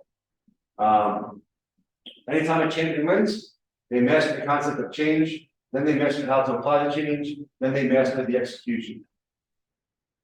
You win a championship, 24 hours goes by, you celebrate, and it's time to go back to work again, right? That was Michael's mindset, and Kobe. After someone wins, they ask what's next. They know that they aren't going to win again unless they do something different. You can't do what they did before and expect to win again. They got to change. We're in that market right now, right? We can't do what we did last year, right? And expect the same result. Not going to happen. We have to make more calls now, right? Instead of adding, what are you going to delete? What do you think that means? I got like 3 more minutes since I got through the slide real quick. Yes. How are you gonna combat negative thoughts? How are you going to combat negative thoughts? Yeah, absolutely. Delegation, like, so we said, Delegate what? delegating activities that are used to do that help the last time. Yeah, absolutely. Or if you have things like that are on your calendar, they're not supporting your cause or your goals, right? Deleting that, right? If you erase, you must what? Exactly. There's a person here that doesn't have a thought, have an individual in their lives. You don't find balance, you create it, and it's different. It's different for every person. You don't find success, you create success. You don't find happiness, you create happiness. So you have to create a balance that works for the best of you. Anybody thinks that they want balance in their lives and you're going to find it, it's a lie. A lie, a lie, a lie. If you want average everything in your life, be balanced the whole time. When you are balanced, you get average, live in the extremes. Talent is a gift, not a promise. When talent isn't enough, you need to be intelligent, resilient, and competitive. If you get knocked down and you get right back up, you're still the same person. When you get knocked down, understand why you got knocked down, stay there for a second. Every time you get knocked down, you must spend less time there. Just like people think obsession is a bad thing, and it's not. Being broken is a good thing. You see all the pieces on the ground, and you get to pick up the pieces that work for you. Everything you need is inside of you. You just got to use it. Be more afraid of not becoming that person versus being afraid of that person.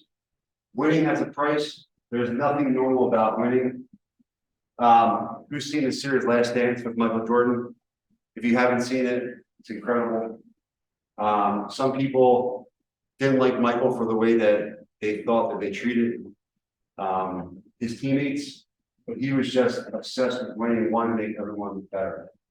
How can you complete a task to the best of your ability when you're thinking about the next task? Interested people manage time, success people manage focus. The individuals that are the best of the best are always looking to get better. We always devalue our value. So this is what Tim went, his mindset went in with MJ Kobe and D-Wade. You must go in with the conviction that you can help them. You told him not what he wanted to hear, but what he needed to hear. Because think about it, these guys, you got a lot of people telling them what they want to hear, right? And he was that person that told them what they needed to hear. And friends tell you what you want to hear, allies tell you what you need to hear. So true. Any questions on that? Cool.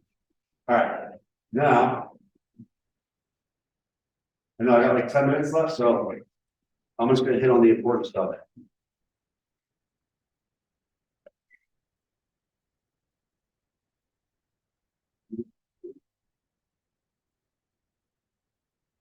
Where's the clicker at?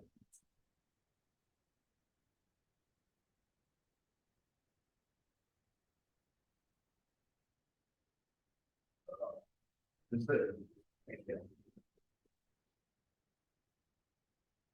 Thank you, sir. All right. We'll make sure that you guys get the notes that I just talked about. Sound good? Cool. This is always one of my favorite times with Gary. He does the vision speech. Because these slides you can actually use in your listening and buyer consults. And it brings a lot of value. Anybody know what GDP is? Gross domestic product, right? I'm going to read you my notes off of this. So the growth seen in many parts of the economy will gradually buckle under mounting headwinds later this year, leading to a very short and shallow recession. This outlook is associated with numerous factors, including elevated inflation, high interest rates, which we all know, dissipating pandemic savings, lower government spending, and the resumption of mandatory student loan repayments. Who has heard in the news about student loans now? Got to start paying them loans now. They're not forgiven, right? We forecast that the real GDP growth will slow to 1% in 2023, then fall to 0.5% in 2024. And you can see it over here in 2023, we're at 1%, or projected to be 1% by the end of the year, which I think could be very close to. Maybe a little bit higher. And then 2024 projections to be 0.5%. And you can see in 2021 how high it was. And why do you think that was? What's that? Cash. Yeah, people had cash like during COVID, nobody spent money. As soon as the COVID window went away, people started spending money. A big reason why we are credit card debt is at an all-time high right now, right? Looking at 2024, we expect the volatility that dominated the U.S. economy over the pandemic period to diminish.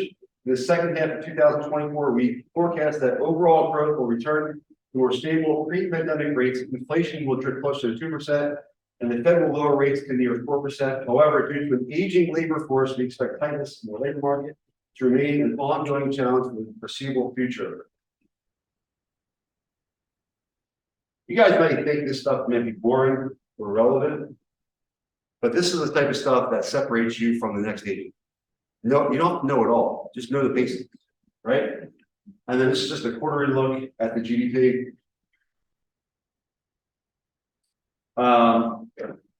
Recession probability. You can see 2024. And you go back to like 1980, 1982, 3, 84, right?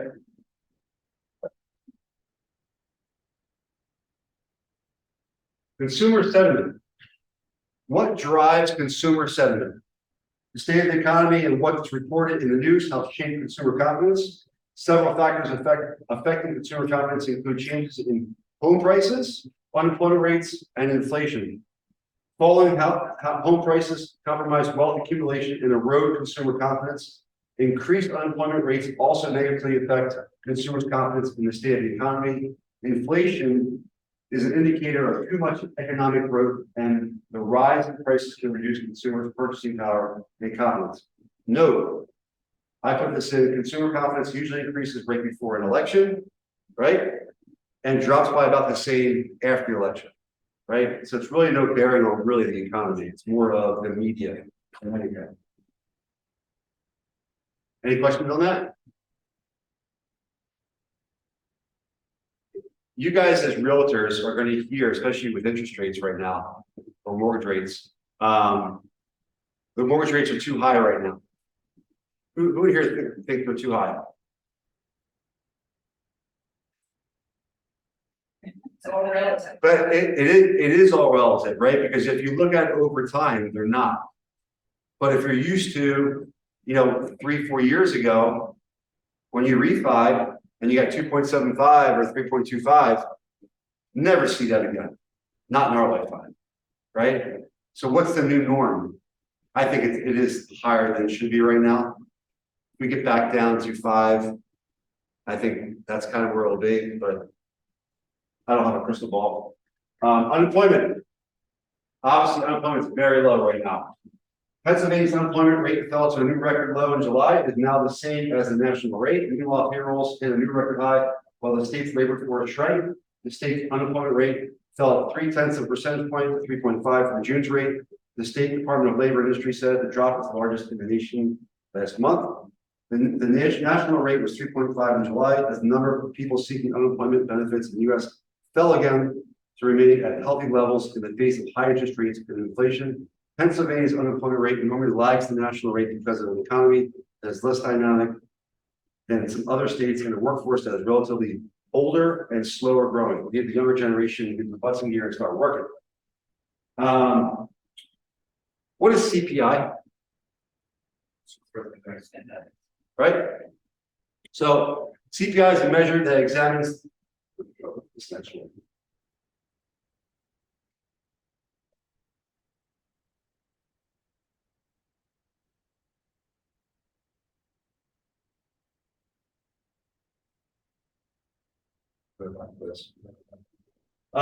CPI is a measure that examines the weighted average of prices of a basket of goods and services that are of primary consumer needs. They include transportation, food, and medical care. CPI is calculated by taking price changes for each item in the predetermined basket of goods and averaging them based on the relative weight in the whole basket. The prices in consideration are the retail price of each item as available for purchase by individual citizens. Changes in the CPI are used to assess price changes associated with the cost of living, making it one of the most frequently used statistics for identifying periods of inflation and deflation. You think that we're paying more for goods now? Absolutely, right? New home starts. You guys should all know this. Building permits. Privately owned housing units authorized by building permits in July were a seasonally adjusted annual rate of 1,442,000. This is 0.1% above the revised June rate of 1,441,000, but is 13% below the July 2022 rate of 1,658,000. Let me go to that slide.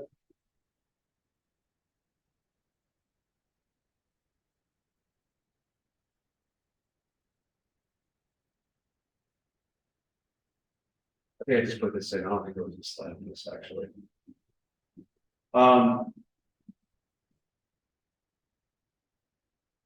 Single family authorizations in July were at a rate of 930,000. This is 0.6% above the revised June figure of 924,000. Authorizations of units in buildings with 5 units or more were at a rate of 464,000 in July. Housing starts. Privately owned housing starts in July were at a seasonally adjusted annual rate of 1,452,000. This is 3.9% above the revised June estimate of 1,398,000. and is 5.9% above the July 2022 rate of 1,371,000. Single-family housing starts in July were at a rate of 983,000. This is 6.7% above the revised June figures of 921,000. The July rate for units in buildings with 5 units or more was 460,000. Housing completions. Privately owned housing completions in July were at a seasonally adjusted annual rate of 1,321,000. This is 11.8% below the revised June estimate of 1,498,000. And it's 5.4% below the July 2022 rate of just under 1.4 million. Single family housing completions in July were at a rate of 1,018,000. This is 1.3% above the revised June rate of 1,005,000. The July rate for units in buildings with 5 units or more was 297,000. Mortgage rates. A look at mortgage rates over time. Ever since the Fed embarked on its mission to curb inflation in March 2022, mortgage rates have soared at a record high pace. According to Freddie Mac, the average 30-year fixed rate initiated the previous year at a modest 3.22% in January, only to skyrocket to staggering 7.08 by October. The roller coaster ride of mortgage rates continued into 2023's first half, with fluctuations oscillating between 6% and the high sixes. While the record low rates for 2020 and 2021 are now a thing of the past. Adios. Today's mortgage rates are still relatively low from a historical standpoint. Keep in mind that average mortgage rates are just a benchmark.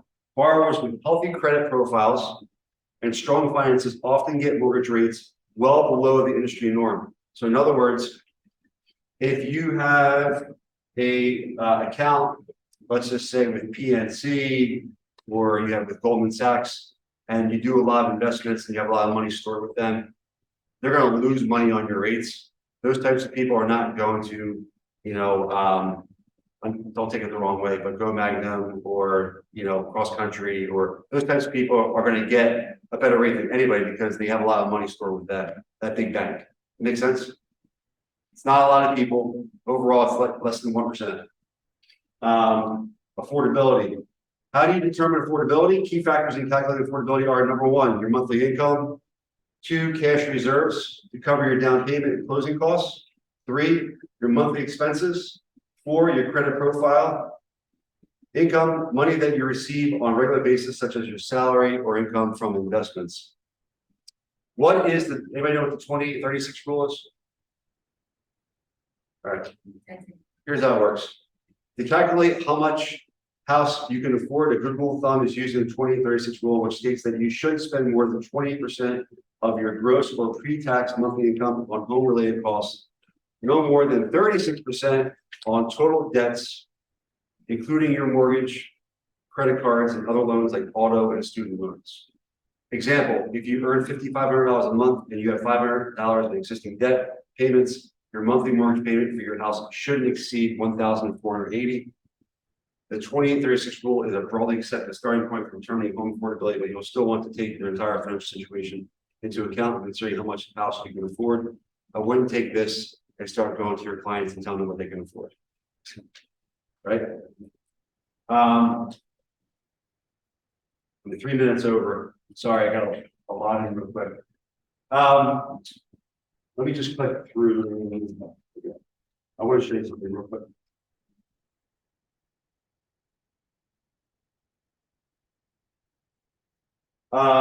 So inflation, items with falling prices. You can see health insurance, number one, public transportation, car and truck rental. I mean, like, I remember last year, renting a car, it was like so expensive than what I was used to. And then this year, it's definitely cheaper. Computers and smartphones, used cars and trucks, video equipment, educational books and supplies. Things that really haven't changed much is footwear, sporting goods, and other household equipment. You may notice some of the stuff when you go buy it that may be either cheaper or the same as it was a year ago.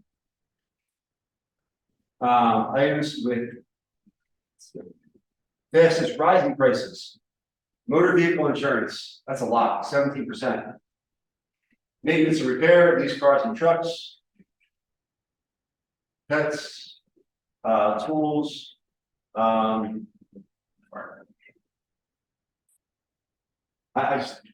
mean, some of this I was like surprised at, but motor vehicle insurance, I'm not surprised at, maintenance and repair, lease cars and trucks is up.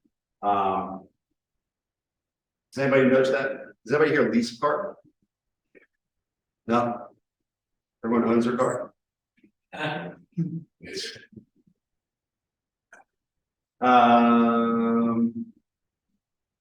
think that's it. I threw a lot of stuff at you guys, I'm sorry. You'll get all this information, so if you have questions, feel free to reach out. Any questions on anything? No? Guys are so quiet. Thank you. That's needed.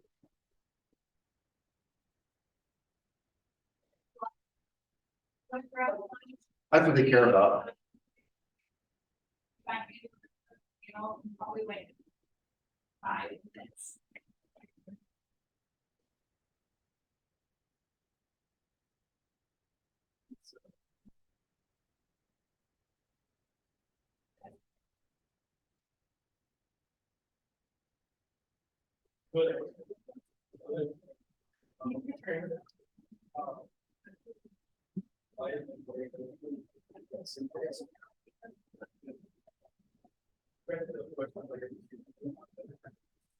Hey, you guys, some out there, bring it in.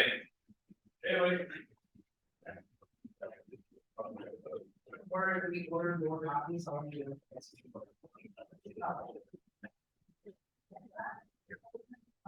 Did I just do that?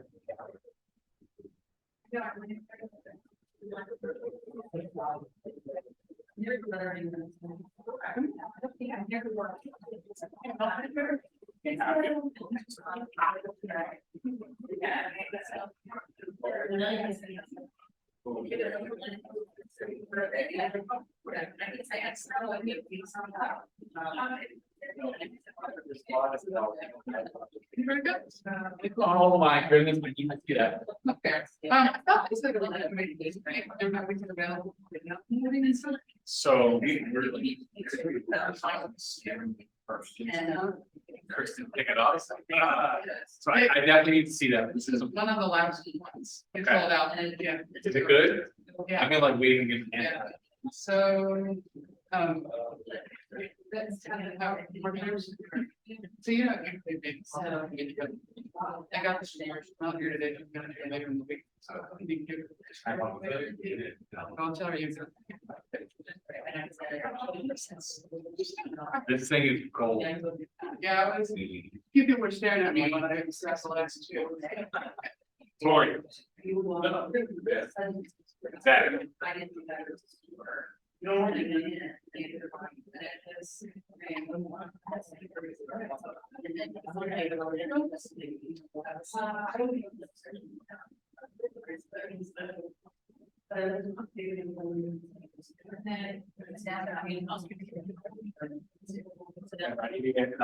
I hold for your email signature. It's a little blurred. The little more like this. Okay, earlier I was never seeing.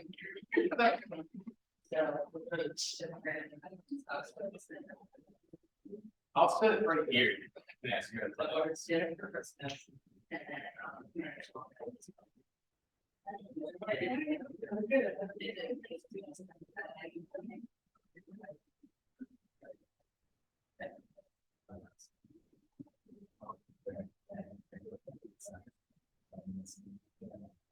Yeah.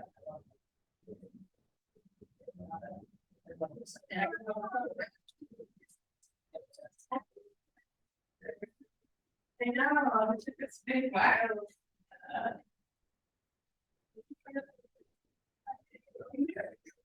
Now I have to do about it.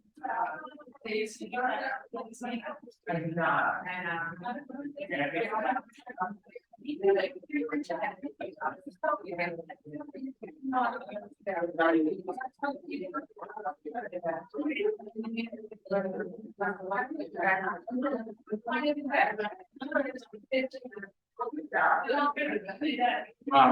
This is where we're at, 1:45. Like, out. Yeah, get out of here. Yeah. No, I'll make a thing about it, so.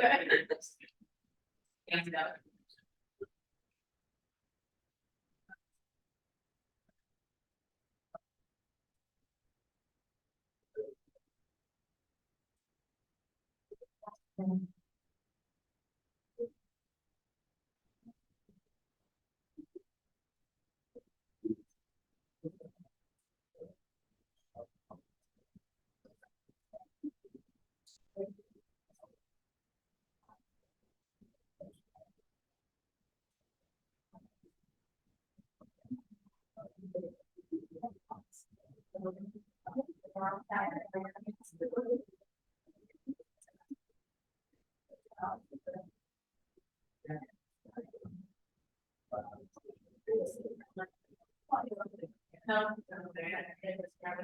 Starts out here.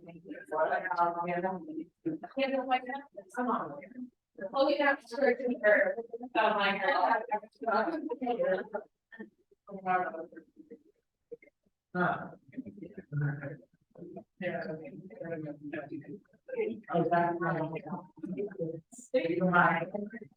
We were both.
Yeah, that's cool.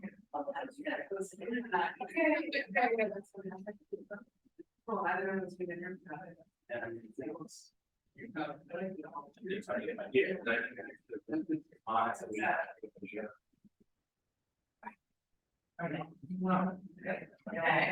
We get started. Here.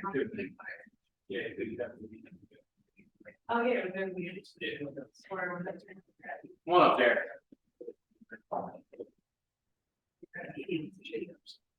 It's something that you really do. I don't know what that is. It's from what?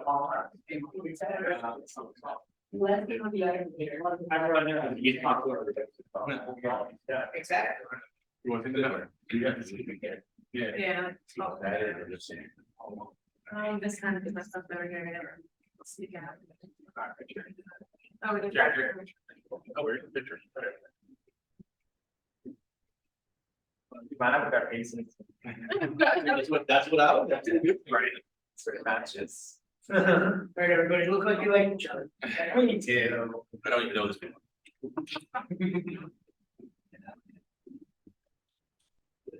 Second.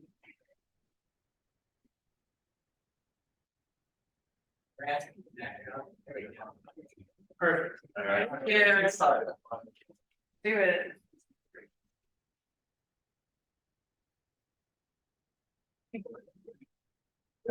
Control everything. Yeah. Because mine has to be relatively before the ending, we're gonna extend a lot of questions. So. So I'm gonna, I wanna get started getting casual, eat food. I was not able to be at many campus here, a little bit jealous. But these 4 agents were, so I just, starting at Mon, just introduce yourself, how many times you've been at mega camp. We'll go from there. I'm Mon, my pronouns are they, them. This is my second time at Mega Camp. The last time I was there was 2019. First time at Mega Camp, I'm Davis Taylor, pronouns he, him. Right, I am Gary Wells, and if you include the virtual, I've been there to Mega Camp for 6 times, and pronouns, you know. Oh, I didn't include the virtual.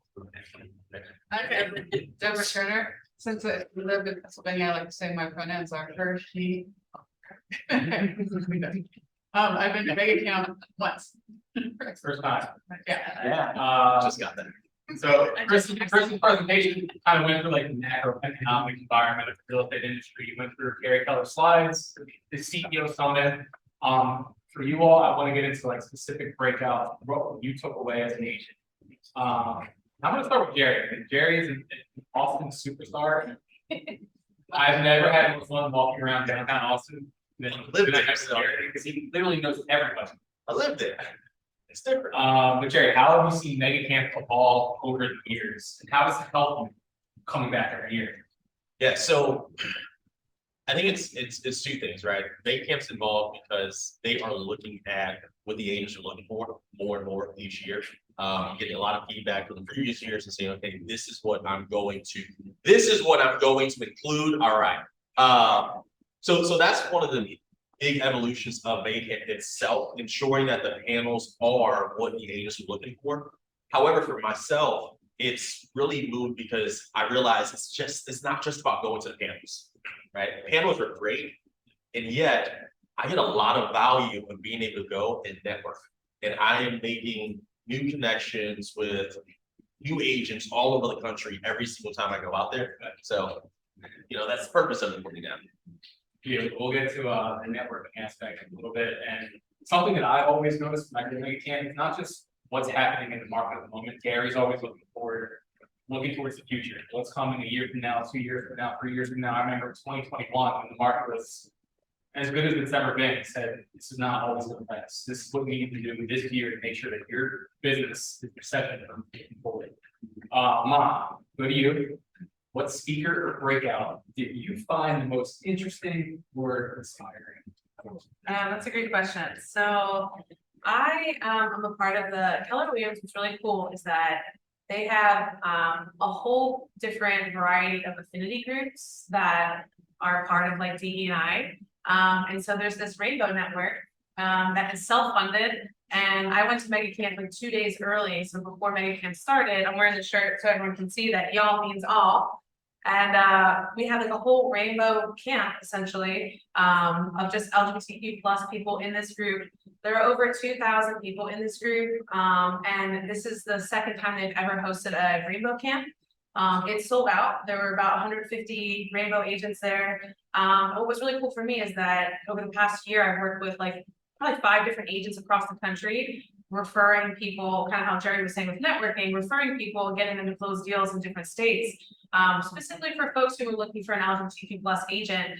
And so it's a really nice way to like meet new folks. I was able to meet the people who I've worked with over the past year in person. It was just cool that we already like saw each other, we're friends on Facebook, but meeting in person was just like adding that extra layer of in-person connection. As far as Mega Camp goes, there were so many good speakers this year. I think that was one of the good things I liked. I particularly liked, there were a couple agents, there were 2, I think his name was Montauk. Montez. Yeah, from Maryland. Montez was a great speaker. He's a very young agent in Delmarva area, like in Maryland. He's like one of the top agents in his market center in the whole region. He's like 24 years old. He had a really cool story, does things very differently. They also had another person who was like a TikTok viral agent, and she was like literally 2 months into the business and like went viral overnight on TikTok, and it blew Gary Keller's mind, and the whole audience was like, what, how does this happen? And so I personally like to hear stories from younger agents who are getting into the business. How are they doing things differently, and how are they leveraging social media? So those were 2 of my favorite speakers. I think we'll probably be able to see a recap soon for those interviews, maybe. I'm not quite sure. I know Gary's market update should be available in the next week or so. Okay. But specific breakouts aren't always recorded. I know Montez is recorded. I think it's on YouTube already. Okay, So yeah, you can go watch it. yeah, I think that's definitely worth watching. I think the TikTok person was Renee Bingham. Yeah, that sounds right. And I always recommend, like, when I meet an agent had a mega camp, follow them on social media, keep that friendship going, that connection. I've known Montez since he got into business like 2 or 3 years ago, and he's done a lot. You know, financially benefited in various new business ventures getting its launched because of those things. Got the book now. Yeah. Use the book. Yeah, okay, that's right, yeah. Oh, look. Yeah. Well, something not many, there's so many different ways to get involved, with different communities. How did you get involved with Rainbow Network? Like, how did you take that first step? Yeah, I actually was thinking about that this morning and I was like, how did I hear about the Rainbow Network? And honestly, I'm not gonna lie, it was not from the Market Center. It was not from here. And so one of my goals for DEI, which I emailed Leah about this morning, Jerry too, I would love to get a banner that we can kind of like that one in the back that can advertise all of the affinity groups, because it's not just DEI, it's just a whole umbrella. There's so many other subcommittees. And I don't know, someone must have told me about it by word of mouth, and I joined the Facebook group. I was kind of a lurker for like the last 1.5 to 2 years. I didn't really do much, and then a year ago, I was like, I'm gonna commit to making these referrals a priority, and that, you know, when people contact me, if they need an agent in another state, I wanna make sure that I have a soft, a smooth handoff to this agent. And so that's what I did. I just invested more time in getting to know people that way, and then deciding to go to Rainbow Camp, you know, 2 days before Mega Camp. So, and now I wanna let everyone else know about it and all the other affinity groups. So that's one of my goals for our Market Center And I here. think it's 13 now. 13? I believe we're last, I know there was 9, and I think now there are 13 different affinity groups for all backgrounds. Can I jump in and ask you a question? Sure. How did you, like, what physical task did you do to make a name for yourself in that group on Facebook to get the deals before you even got them? What were the activities? So that's a great question too. I didn't do anything like in particular, but I invested more time in social media Okay. and, you know, became more public in that way. Okay, And so people started recommending me, and then after I closed a couple deals with some of the other agents, if someone posted, hey, I need a LGBTQ agent in Philadelphia, everyone would just tag me, you know, just like, that's how I know. Doesn't mean that you're gonna get the referral, but it means you have the opportunity to be interviewed for it. But I didn't like do any particular activity, I just, you know, tried to advertise more stuff, and then Right. now when I close a Rainbow Network deal, I make sure to advertise it and just like, you know, thank the other agent and just like post in the group and be more of an active member than like a lurker. okay. Just post in the group, comment on stuff, like people's stuff. Like people said, Okay. yeah, that kind of thing, Cool. yeah. I like it. And then national events are a great chance to get in front of people and actually meet them in person. Right, right. One thing we talked about earlier was like, first time you go to a mega camp or family reunion, it's almost like you don't understand that there's the convention, but then there's the networking aspect as well. And you almost have to get better at that. You have to plan your days so much better. But Davis, I'll ask you, what do you find for inspiring? The question. A lot of really great speakers. There was some, like, one of the best things that Gary said the whole time was like, this is a really simple business if you let it be. And that I was like, okay, that's interesting. Tell me more, because it feels really complicated, because like there's a lot of layers here. And in like one of the, right, yeah. Oh, and the onion story that you told as well, but that was funny as well. You can make it really simple, and then we were in a breakout session with YP talking about making it more simple, right? And we had gone through basically any lead generation tactic we could think of. We made a list on the board. There was like 19 of them. And he was like, in over 100 years of real estate, there's only about 19 options. Pick 2 or 3 and stick to them. That's all you have to do. It's not more complicated than that. You don't want to door knock, you don't have to door knock. You don't want to cold call, you don't have to cold call. Pick 2 or 3 lead gens and stick to them for a year, and you will get the business. I've people have told that to me, what, 10 times in the last year, but when they said it again this time around, it really stuck with me. And like some of that stress just lifted off my shoulders, like, okay, you don't have to do every lead gen tactic, and you don't have to beat yourself up because you don't door knock. You can do the other ones, and it will eventually start to click if you just do it consistently. And I'll jump in on that case. Evan Winkler was one of the people who was on a panel. Oh, yeah. And if you don't know who Evan is, go follow Evan. He's in Maine, Portland, Maine. He owns all of Maine. I had the opportunity to coach him a year ago. And yesterday he held another host Mega Camp panel where it was on Zoom and everyone could just ask questions. All Evan does is sends golden letters. That's all he does. He sends letters. That's it. He says it's a one neighborhood every 6 to 8 months, and he'll do different neighborhoods in between. And he has 30 listings already this year from that one letter. It's 4 lines, and that's it. That's all he does. He doesn't call anyone. He's not I'm gonna make 20 contacts a day per day. He started that way. And now he's like, this works for me. That's the one thing I'm gonna do. And that's an handwritten. He types them up and then he signs it. Literally, all it has is his name, Keller Williams Realty, and it'll say, dear, whoever the person is that owns that home. Have you considered selling your house at whatever the address is? And then it says, please contact me, has his phone number, says sincerely, signs it, puts it in an envelope, and that's it. It's literally, that's all he does. Say gold letter, is it a gold envelope? It's not. We call it. Yeah, so we call it the golden letter because it's a tool for getting listings. It's the golden letter, almost like a golden handoff. I'm reaching out and now this person is calling back to me or responding to me. I'm putting everything in their court. And yet, the simpler it is, the better. You start putting logos and everything else on there, people look at it as solicitation, they don't reach out. He literally just puts his name. And that's it. I'm curious, so like the, A's and Brad, the response letters. You know what I mean? I'm curious. So it's all over because he works all of Maine and he also does everything from a $200,000 listing to I think his biggest listing today was 1.2 million and just won a contract this morning. There was a pro coaching session not too long ago, we just sat here doing pro levels. Like Gary always says, success is boring, it's doing the same thing over and over and over. And right here, actually, page 112 with one thing, success is simple. Do what's right the right way at the right time. That makes it sound kind of hard. That's a lot of things to get right, all back to back to back. You know the one thing you have to do, you just do it. I think the takeaway from his thing is that he does it every 6 to 8 months, so. What they focus on in the panel was like, the person who gets the letter might not be ready at that time, but if you send it again, a few months later, everyone's situation is constantly changing, but they could be ready at a later date. So just because you get rejected the first time, and you don't get a response the first time, doesn't mean you should stop. And that was the takeaway I took from that panel. That panel or someone like it echoed it when they talked about, how many people like getting no.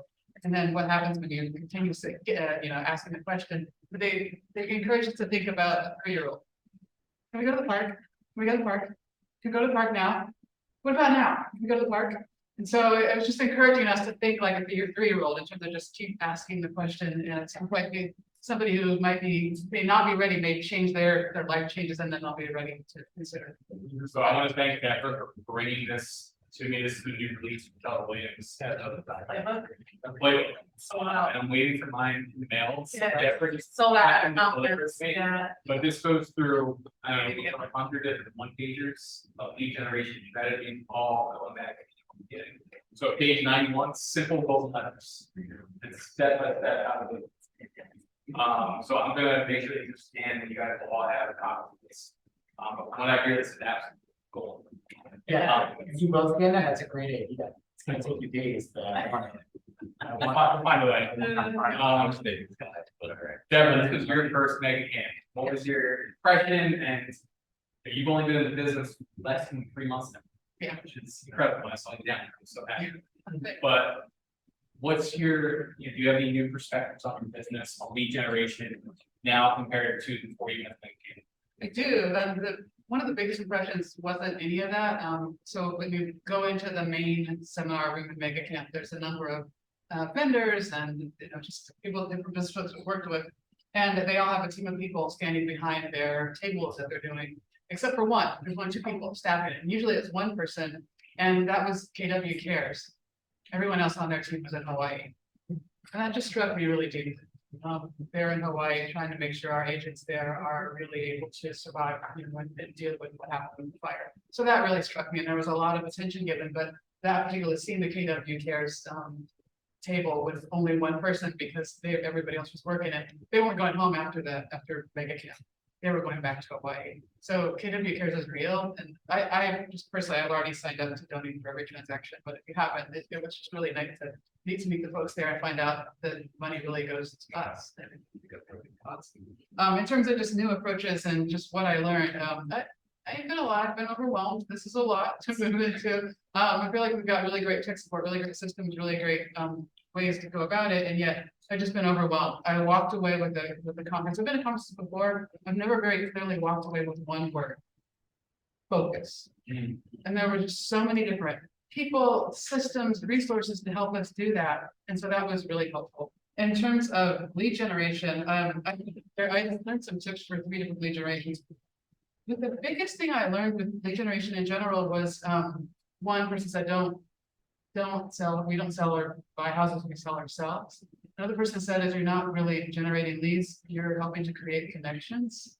And those are the folks that just over and over again in all the panels, the folks who are able to create connections were the ones who just talked about this success in numbers, success in experiences, success in repeat customers. So just that was pretty neat to hear that. So just practical things. One particular team talked about an open house is not a seller's event, it's a seller's event, it's a buyer's event, and it's a recruitment event. So educating buyers about the importance of buying, purchasing a home, educating sellers about the market, and then just noticing like, is there anyone here who might really be amenable to a real estate career? So thinking about really open houses in that way. This particular agency, when they sign up new agents, they have a 6 open house minimum. And they usually go and look at these 2 to 3 agents for every open house. So every open house is a big event. They're doing a lot every year. With farming, one particular agent talked about, having a lot of HOAs in his farming area, and they have policy that doesn't allow any door knocking. So he lives at one of them, and he throws parties on his front lawn. And he usually has a lot of, big blow-up toys for the kids and balloon animals. We talked about just ways to get around the hurdles and he has to have some sort of set some have conversations with the HOA that were awkward, but he still manages to do that and it still helps with this lead generation. And then finally, just in terms of tagging, I don't know about y'all, we did a mix together and that was encouraged over and over again. And one of the tags I heard that was really useful is from Ryan Hizda, I think that's right, pronounce his name. He has community members tag, and he also has his VIP community members. And those are folks who provide multiple referrals that provide a value in other ways. They also make them happy. And happiness was another takeaway, and just that work-life balance, trying to figure out just really look to the things that help encourage you, help motivate you, and go for them. So we talked about happiness as being one of the criteria for who becomes a VIP in this network. Those are some things that I could say a lot more. Yeah. Here, I've heard the phrase, drinking water from a fire hose. Yes. It's really true with Mega Camp. So yeah, there are no breaks. Session goes from 8 to noon. It really goes from 8 to noon. So, yeah. Yeah, they always say, just take 1 or 2 things. And it's so easy to walk away with 150 page playbook and want to do every single one of them. Just, 1 or 2. Mom, what did you find most surprising? Most surprising, let's see. I liked the market update from Gary. That was day 1 of Mega Camp. It was a longer session. I think Chris just went over all those slides with you.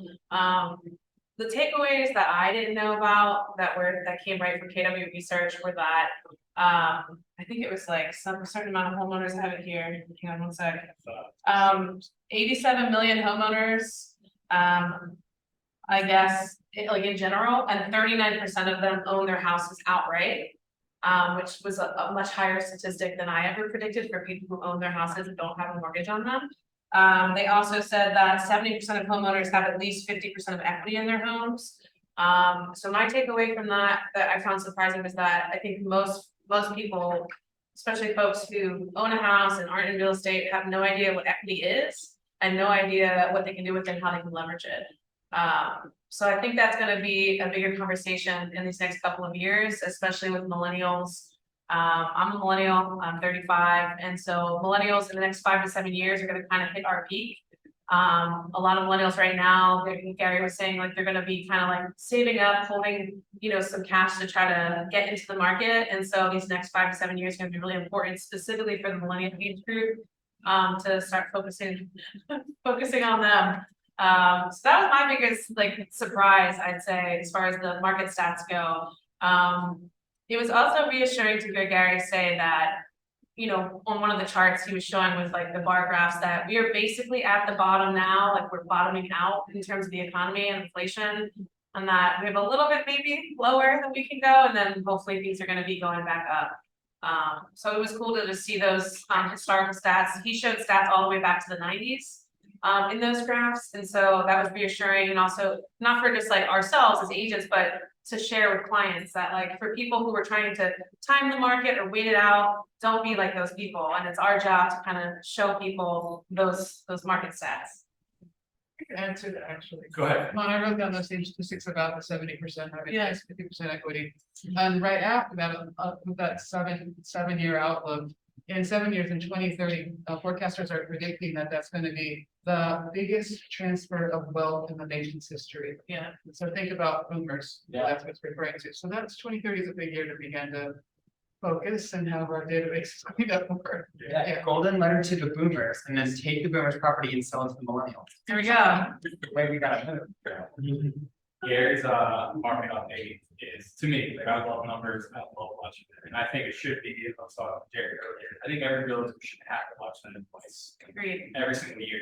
It should be available the next week or so.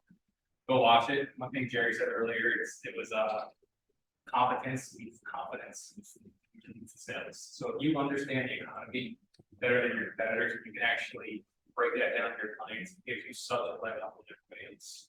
How inflation dictates interest rates. One more question for you. Speaking of the millennials in the market, is there anything else that you learned in the camp and you're going to implement immediately into your business? Oh, there are a couple things. Gary also said that, I think he said like the majority of people at Mega Camp are gonna go home and not do anything differently. That's so like you go to a conference, you spend literally all this money, hundreds of dollars to attend, and then people go home and they're like, dude, I'm not gonna change anything, make any changes. Education without implementation is just entertainment. Yeah, so one of my takeaways that I'm planning to do is hire a coach. I have not hired a coach, and that is one of my own personal goals. And they always say like, well, a professional athlete, they would not go into their field or their sport without a coach, right? And so like they always use that as a thing, but the truth is, the reality is, coaches are expensive. Like they cost money, and so I'm at the point now, 5+ years into the business, I'm ready to have a coach. And that is a decision that was like my major takeaway. So that's my priority. I'd say at closing out the year, in addition to beefing up some marketing plans. And then I'd like to write a book, not necessarily about real estate. I'm not trying to be Montaz or anything, but I wanted to write a book now just about life in general and the stuff that I've been through. And so I got an idea, and Montaz hired a ghostwriter. And so there's no reason to put it off any longer. So I'm gonna try to get that going. Yeah. Thank you. Oh, yeah, it's about. That's fiction novel. Fiction, yeah. Oh, and- yes. You learn something new. It's a fiction. Okay, fiction is what I Go ahead, Jerry. Yeah, I just, so here's another thing that I love about you saying that you can hire a coach. If anybody had the opportunity to watch or listen to anyone on any panel during Mega Camp, there's not one agent that was on the panel who did not have a coach. Yeah. And every single one of them attributed some sort of their success, whether it was the financial and economic models where they showed their budgets and what they were doing, or just the focus that they had in their business, all came back to them sitting down with their coach. While a coach can be an investment, it's an investment, which means you're going to get a return on it, right? It's not just another expense that's going out and you're not getting anything from it. You're investing into your business and you're getting a return from it. And the way we look at it, you should be getting it at least 3 times your investment back. So there you go. But Gary Keller, without a career coach, you will not maximize your highest level. This will be for all of you, but I've seen each of you do this in different ways, but I got a text from Jerry, last week, it says. Video, I'm hearing video in 90% of these interviews. Jerry, I'll go with you first. Yeah. Expand on that, why do you say that? Well, you know, I have not been the biggest fan of video. I just don't like cameras like this one that's pointed at me now. And yet, I really, I know it's for content, right? And that's what I took away is anything can be content. It doesn't have to be something that I'm sitting down and spending a ton of time putting together. It can be one of the interviews that I do that might be an hour. I can break that up and just take it and put it into different parts and boom, I won't do it because I have no idea how to do it and I'll get someone else to do it. Right, so it was all video. Everyone who was bringing in high levels of leads per month that was coming in from video. The number one person that was out there was Ken Kozak, who gets a little different now, right? We understand him. Ken says, I don't have a real estate business, right? I have a marketing company that happens to sell real estate.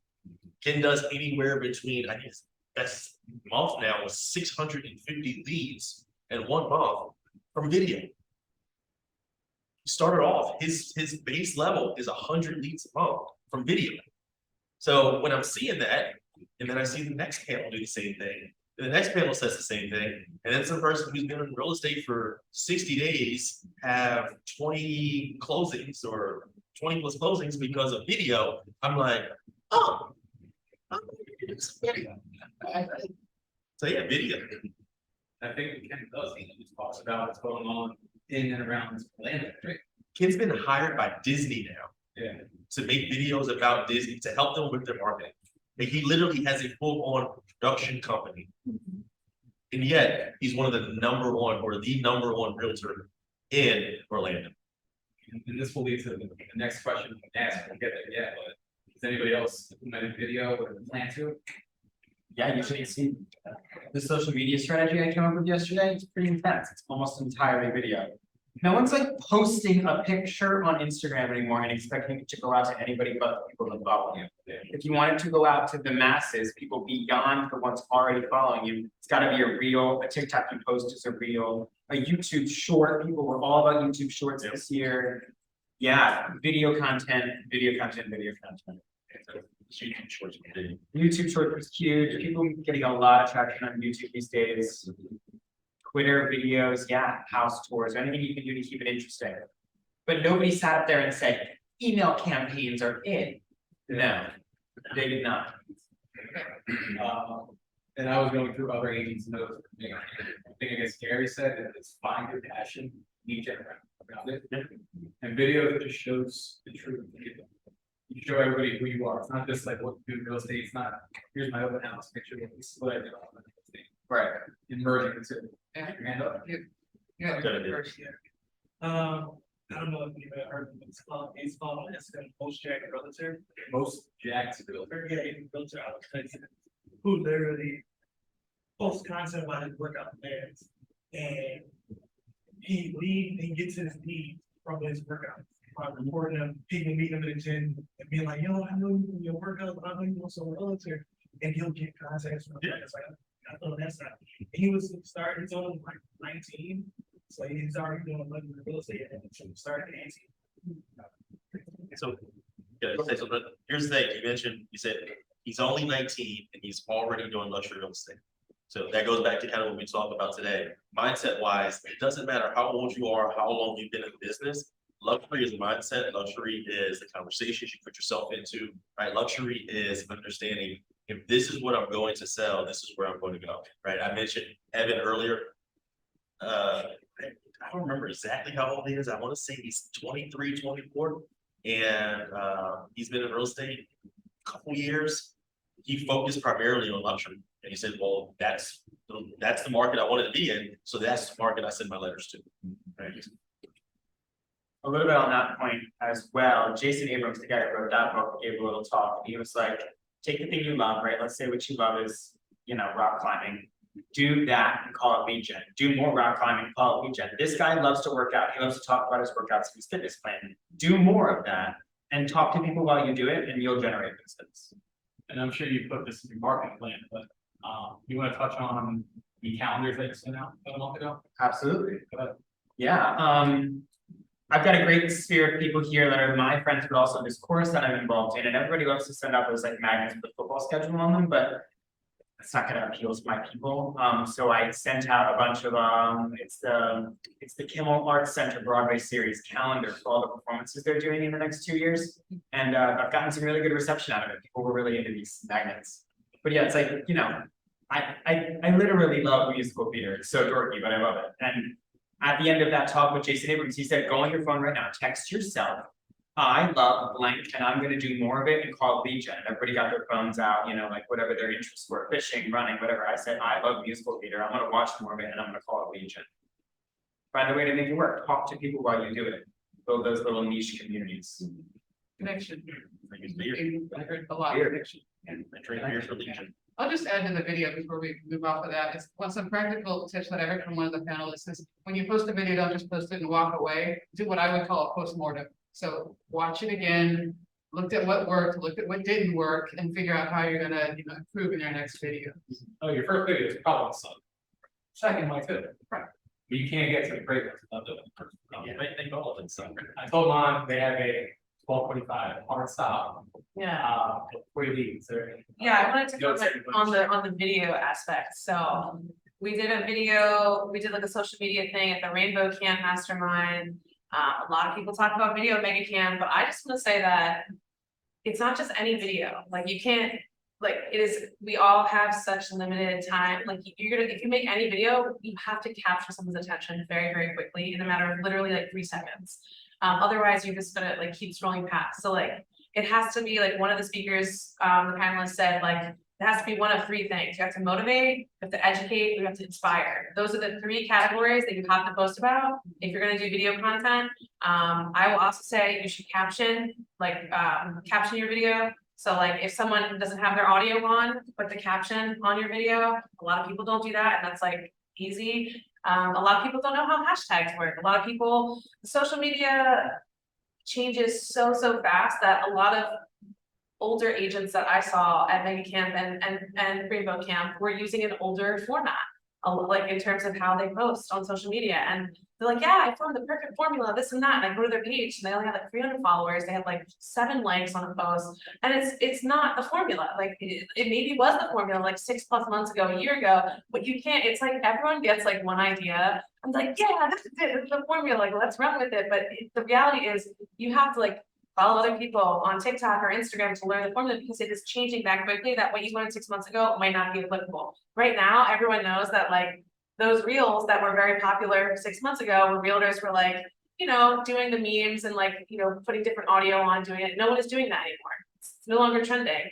And so I will just say that think about those 3 categories: inspire, motivate, educate. And that's the kind of value add you want to provide to your clients. And you have to capture their attention very quickly in a matter of a few seconds. And like Andrew said, and Gary said, like your first video is gonna suck. It's not gonna be great, but you have to just like post and learn and get feedback. The other thing, as far as engagement goes, engagement meaning like on social media, a lot of people said that they do like the 5-5-5 rule, which is like you go into Instagram. If you have ADHD or if you're neurodivergent, set a timer so you don't get lost in the scroll in the rabbit hole and don't do anything else the rest of the day. Set yourself a timer. Before you even post, make your own reel or whatever. Do 5 comments on, feeds, whatever people that you're following comment, and not just like cool or like, an emoji, like actually send a comment of more than 5 words. Do 5 DMs and then 5 shares. So like, that is how you can get engagement. It will help your algorithm now. And that is something that still is a good tactic. So that's like, I don't know, like I get the most of my leads and through social media. So by no means am I an expert, but I am very much in tune with like what is going on right now. And the attention span is a real issue. So like, you can't just post any old video several minutes long. You have these boomer agents who are just like recording stuff, there's no caption, like bless their heart, but like, you gotta stay current, and that's what I'll say about video. And if anybody's looking for more with one, the model that she mentioned as far as the likes, messages, DMs, I'm sorry, yes. the model they mentioned around the likes, DMs, shares. There's an agent out of North Carolina, name is Rachel Adams Lee, has a class and it's all social media. Like they are pretty much our in-house KWM expert around social media and it's phenomenal. We actually teach it in both. Like it's a phenomenal one. Rachel Adams Lee, and you can find the class on the mapscoaching.com. Yeah. And so, yeah, and the Instagram. Yeah. And Jen's asked to bring her back. My favorite, we did a class about 2 years ago, Yeah. it was, like you guys recorded, we were looking for the recording. Yeah. And I ran into her at Heavy Camp last year, and she said she was rolling out new stuff, and I've been following her since she's been on. Amazing. Yep. Well, just drop the mic. Anything else before you go on? As you're closing? Does anyone have any questions before I head out? I have something I want to say, but like, I want to say it's coming into the social media, like, because everything is on social media nowadays, but what if I sit here and talk all day, like, in person, but when it comes to social media, I just barely get time. Like, I don't know. It's a limiting belief. It's going I to accommodate your superiors. It's overcoming that, I mean, you do wanna eventually try to have a video presence, but I would say if you know your strength is in-person connection, then you have to go to in-person networking events. Right. Know your strengths, areas, you know, like, Social media nowadays, like. yeah, you can still, post something that's static, if you wanna like advertise your in-person networking event, it could be anything, it doesn't have to be real estate related. They had someone on the panel who like does community events, and like that is how you can get leads. When I was getting my licensing class in 2018, my instructor was like, host a community cleanup for your block, for wherever, at a park, and get all the neighbors to come and show up, provide, trash bags, whatever, rakes, do the event together and like kind of like passively lead generate that way. It doesn't have to be about real estate, it could just be whatever your strength is. If it's about in-person networking, be creative with how you want to get people in front of you. Yeah. Yeah, and this is one of the things that, Andrew and I had spoken about before, because it helped me. I don't love being in front of the camera. And it was the same thing, it's kind of the same thing as being on the phone in the conversation. So if you are good with interacting with other people, figure out how you are with interacting with yourself. There's a camera there, maybe put a mirror on the other side where you're literally speaking to yourself. And you get an opportunity to see, how am I engaging with myself? Yeah. Right? And you're literally engaging with yourself and recording that, and that brings about a different type of energy.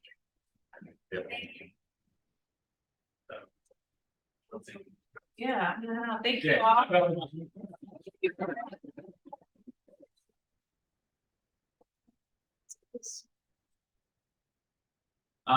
Deborah, we'll go to you. So Chris' previous session was about what's happening in the market, and a lot of new agents are like, it's now the time for me to get in real estate. What's your take on that? Did you learn anything from any candidate that changed your how you're out? I walked away feeling more excited to get into real estate now, and feeling almost calmer about how overwhelmed I've been. So my sense is because the market's a little bit calmer, but there's still a lot of interest in it, it's a really good time to get the confidence I need to be able to go out and do the transactions and to help my clients and to provide a good experience. And also just to think more deeply and effectively about my my strategies. So for me, I am more of an extrovert. I am more of a people person. So I'm building on what I've already done. I walk around my neighborhood, huge hat on. So I'm having pictures made on a flyer that say, hashtag whoever you're helping, wherever you're hang your hat. So that's kind of helped me realize that like as I build up my business, the economy is going to start rebounding as well. So overall, it felt like I was in a good place. I walked away with the phrase, fear fertilizes growth. And so that just to help me calm and to fall back into my one word takeaway from camp, focus. Overall, it was a good experience. Mon mentioned a few communities and groups that we had nationwide. Dave, I know you're in Williams Young Professionals. Were you able to meet up with any other community-wide agents? I Is did. that experience like? I did a Keller Williams Rainbow networking event. I did the Keller Williams Young Professionals Advance, which is like their private breakout seminar panel session, and then the YP networking event after that. You have to really force yourself to have conversations. A lot of these people are already friends. They've known each other for years. We've done deals together. You have to force yourself to interject yourself in awkward conversations where there are 3 people standing there and you don't know them, and you have to go put yourself in there and find a way to introduce yourself. The girl who did it the best, she was incredible. I really could have talked to a lot more people. I probably got 30 agent contacts out of the experience, which is great. And I will keep up with them. This girl, she did an in-person Bold 100 both days we were there. So she made sure she had a list, got 100 business cards on the first day and 100 on the second day. And that was genius because she had something to say. Everyone knew what a Bold 100 was. We were all excited for her. And she met 200 agents instead of, the 25 to 30 that I met. It's good. They are willing, you don't have to be as close to the people you meet to get the referrals as I kind of thought. I was like, oh my gosh, I have to like build your own relationships with these people and like, tell their mom happy birthday before they're gonna send me a referral. Now, you meet the kid from Wisconsin once and you text him 4 times a year. If he ever knows anybody going to Philly, it's probably gonna be you. It's like 4 touches a year for every like 1 referral agent you want to become a relationship with. So it's achievable. You can have a pretty big referral network and not spend a whole lot of time on it. Yeah, one thing we spoke about probably a month ago was what cities are people moving to right now. Right. Targeting those areas. Absolutely. I did, and I did that. And I would go to these networking events or go out with them to the bars. And I would pull up a list you sent me and I'd be like, okay, Seattle, like who do we know Seattle? And they would be like, oh, her over there, she's Seattle, go grab her, and I would grab her and bring her over. It's also great to talk to a bunch of young agents and like hear what works for them and hear what's not. Or the one guy's like, I would never door knock in my life. And the other girl's like, I've door knocked over 10,000 doors in my life. It's hard to my business. And he's like, no, I flip with little old ladies at the bar. And then everybody's got their different end. This guy does open houses, but he does them with minimum 25 signs. Well, that was insane. Minimum 25 signs is 6. Sign guy, I do a minimum of 12. You do 12 even in the city? Yes, Should I buy more signs? yes, Okay. yes. Because here's the thing, right? We're up and down Broad Street all the time, and your open house happens to be, I don't know, right in the middle of Ringhouse Square, right? Okay. So I want to get the people that's coming from Broad Street, and I don't want them to just turn off and they get lost. I want them to keep following my signs the entire way. So with the open houses, you get to hit people from every single angle with all the signs, and they're seeing those signs and they're not losing it. And it's also getting into the ranks. So now not only are they seeing the sign and seeing the arrow, you're seeing open house, you're seeing Davis, right? They're seeing your name over and over. They're getting another piece of information and they're thinking about it. And by the time they get to that 20th sign, or that 10th sign or 15th sign, they now have seen all your information and they're thinking about all that information. When they get to your open house, they know you. What was your number 12? I do 12. Number 12. Okay, I got my sign game. That was like one of the biggest takeaways I got was I need to up my sign game. They're crazy with the signs. It works for them now. Entire businesses. He does nothing else. He does everything else. That's what he does. And then for you, how is Megan help your national network? So for me, networking is a little bit different because I don't network specifically for real estate sales as much as now I network for coaching, right? Coaching opportunities where I can go to coach. And it was great because I get to meet a lot of the leaders. I get to talk to their agents in front of them, and I get to give them nuggets of information or just connect with them and let them feel my energy as a coach. And in doing so, it's opened me up. I have 6 coaching opportunities already lined up for next year, which is great. However, I'm going to share this part because I am still in sales, right? And Joy Russell, she's a part of KWBRN, which is Black Realtor Network. And Joy did $32 million in sales. 93% of that is referral. And over 50% of that is agent referral. Oh, and she took 28 vacations the year that she did 32 million in sales. Because her lead gen is literally going to these other events and reaching out to people like me and Davis and everyone else in this room and reminding you that she's in Lafayette, Baton Rouge, New Orleans, Louisiana. If you ever know anybody that's moving there, you go to her. But you see her life, you see everything that she does. You literally feel like you know her. If you don't, just follow her page. So when you get to these events, we all meet up, right? We do network events where there might be, I think the largest referral network is probably close to about 50 people. And it's a small closed network where everyone that you met, that you've done referrals with, they get together the first day or so, or maybe the night before of Mega Camp, and they'll do a referral partner dinner. Right, so we do a KWBRN event. We have a party, and then we also have a separate one. So, I mean, I went out one night and it was literally just, I don't know, like 400 people from BRN just there having a great time. I was there and I still didn't see the entire conference. I was Gary, I was at yeah. We're calling up on 1 o'clock. Are there any other ahas that you have written down, any notes? Yes, so there's 2 things that I'd like to share. One came from Phil Jones, who was one of our speakers. He wrote exactly what to say, right? And what I love, one of the things he said was, actually, I take that back. It might not have been. My notes are all over the place. The thing was, the question you ask yourself is, how do I get more in value than I get in commission? And ask yourself, with everything you do, am I giving more in value than I'm getting in commission? Because if you're giving more than you're getting, then people are going to be more, more inclined to work with you, right? The other thing is something that, as a coach, I'm going to share with everybody. It's preparation, right? It's preparation. We had a comedian named Dion Flynn. I don't know if anybody knows who he is. He's known for doing a lot of stand-up. He does a lot of impersonations. He's really famous for his Obama impersonation.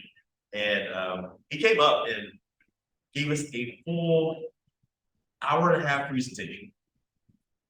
And that sounds like it's really long, right? An hour-and-a-half presentation. 40 minutes of that was us interacting with each other and him teaching us how to improv, right? Improv comedy. Here's what I loved about it. He said, I have really bad ADHD. And people always ask me to come speak and give them slides about what I'm going to talk about. However, my ADHD is so bad, I never know how to prepare these slides. So what he did was, he came up and he had a slide that literally said, slide 1, use your imagination. It's exactly what it said on the first slide. I loved it because he knew exactly what he was talking about, and he transitioned into the next topic while clicking the button for the next slide, which happened to say slide 2. Right? And then he described, based on what he was talking about, what slide 2 should look like for you. And then he kept going. He went into one that was like motivation or something like that, and no, celebration. And he said, "No, we're talking about celebration." He clicks slide 3, just says slide 3. What I loved about it was he got all the way to slide 10. And he said, "Now, I'd like for you to tell me, what's your goal?" Right, so somebody shared a thought with him, and he said, "Well, I only had 10 slides, so this is your slide. I can't go any further. I can't do anything else." People was like, no, we really want to hear it. What do you think? He says, "You know what? It's okay. That's why we have a bonus slide." Right? So he knew from the start where he was going to get to at the very end. He knew there was a bonus slide. He knew there was more information that he would have to share. My thing, I came away saying, imagine every single time I go into a conversation, right? As Gary says, you begin with the end in mind. You know where you're going to go. You drive the conversation to go the way that you would like for it to go, and you're prepared no matter what. Whether you have a presentation in front of you or not, whether you have a conversation in front of you or not, whether it's a script or there or not, you know exactly what you're doing going into it. And that was my biggest takeaway, is that you always be prepared, right? Stay ready so you ain't got to get ready. That's some one-liners. Ready? How about this one? It's always the right time to buy the right piece of real estate. They said that one a lot. I like that one a lot. Okay, here's what you say to your clients to keep them moving through the process, so they don't ever get stagnant or stale or lose contact with you. Here's what happens next. Every time you speak to them, you should end the conversation with, here's what happens next. They know what's coming. They know it's not over. They know the process is about to stall. Even if they're 2 years out from the deal, you still want to follow up all the time and just be like, okay, we're working on your pre-approval, we're building your credit. Here's what happens next. I would add to that, just to reduce uncertainty. There you go, yeah, absolutely. It's a big. Keeps you in the driver's seat, right? You know, you're leading this car, you know? Okay, here's another one. It's kind of like flirting with like people that haven't done a deal with you yet, but like really could. You send them stuff and you say, not sure if this is for you, but we might like this listing in Grace Ferry. Not sure if this is for you, but you know, I've got a great new mortgage opportunity, and it's kind of like, I don't know, I just thought it was kind of a sly way to bring things to people's That's true, that's great for children. That's That's good. good for children, yeah, that's chapter one. Yeah, well, tell me more about that, because I only remember the exact one line. What is it? What's the deeper message behind this? So there's a couple of different things, you get them to shift their focus on whatever's after the button. So like a lot of times we say not to say button, we say to say and, so you don't forget what's there. However, when you're doing it this way, they're shifting their focus. I'm not sure if this is for you, but they're now intrigued, well, what's not for me? Right, why do you think it's not for you? Why not? But this, but okay, let me see what's going on here. Right, I was, I don't know how open minded you would be to that. Yeah. And everybody wants to feel. Absolutely. There was a version of his book, right, title. Exactly. Executive Real estate or real estate, no one saying. Yeah. Well, not anything good. Any questions? I have a few things. Yeah, go ahead.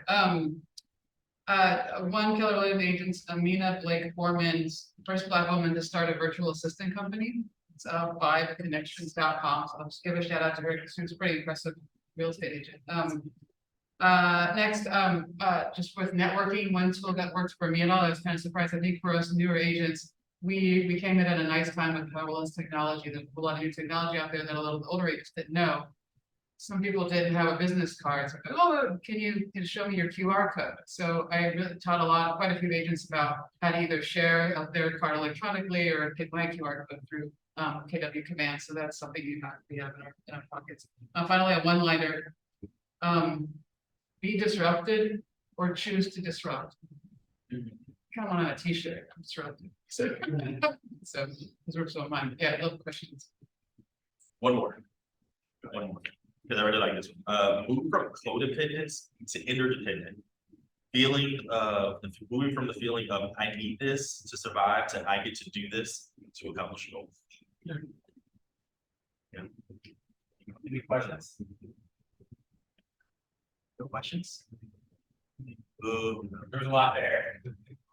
Well, okay, go ahead. Well, not really a question, but like the other day, it's like TJ's with a survey. Where he was like, can you answer change, but not expect a disruption? Yeah. Yeah. Gotta be a disruptor. I mean, Keller Williams itself is a disruptor to the real estate industry. So. Well, clap it up for you guys.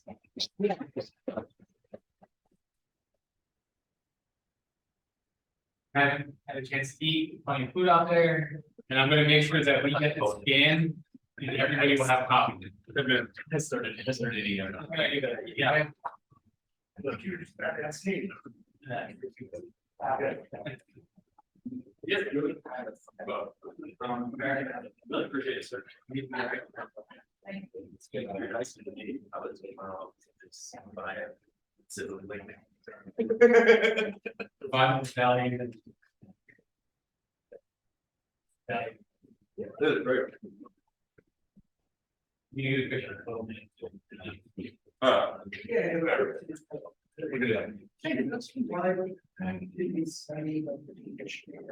by the way. You just talk about. Where is it anywhere? In Vegas. It's Super Bowl, right? But if you go Super Bowl. So Baker, you mentioned this. Seriously. Maybe you did like maybe 7 to 10 days. If you're union, you might get up to 20,000 days. Wow. Think about it. And if you're part of KWPRA. A lot less. It's a lot less.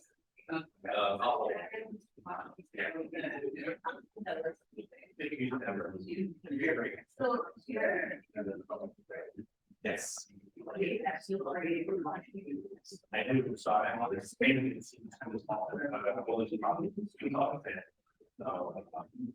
It's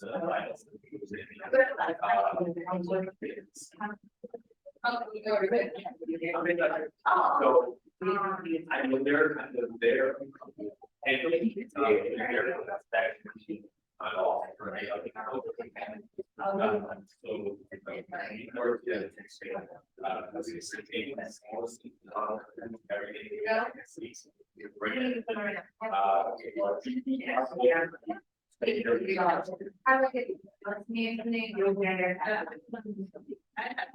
You look worried that.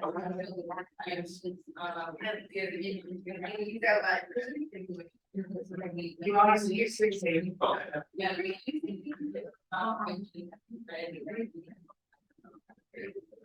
Okay, love it. Here's the other structure. Okay, maybe I need, and I would say.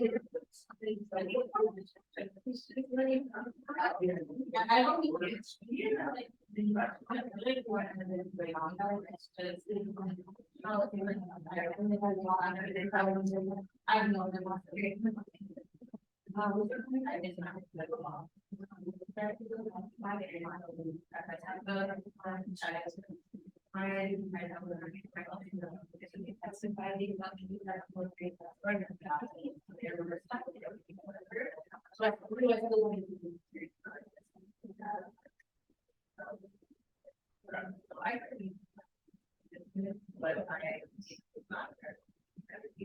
I know they want to. Figure out a way how to control real estate with that as well.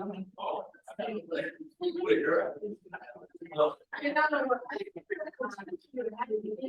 I'm not very. That I don't have. I would suggest. Here, damn, you said it, I was talking about it. And you did provide that as sort of design or the that's right. Blood on body, very flat, saving everybody look at it. Go out and buy every bird. You don't not say it, you just say it as a city. The one that they here or here, so they call it. And yeah, that's what I think, like, but also like introducing like, you know, it's a lot of the good that it's like bring together. I know, because I would be yeah. Okay. So like.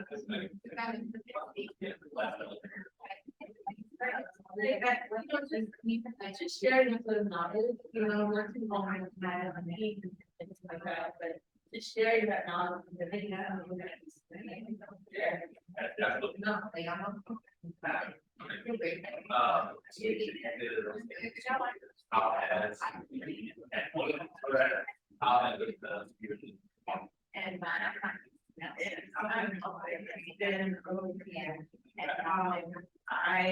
I'm trying to think about the way that it's very hard, but I know that if I have a proper. Yeah. Okay, so I think then I'll be fine, and one day I think it's children, you know, I'm not necessarily. But I didn't necessarily. I'm going back and like you should. Is there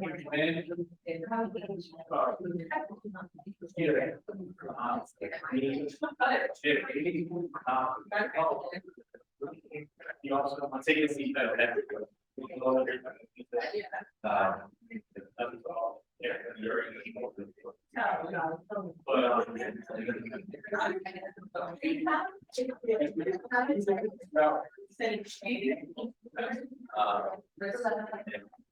I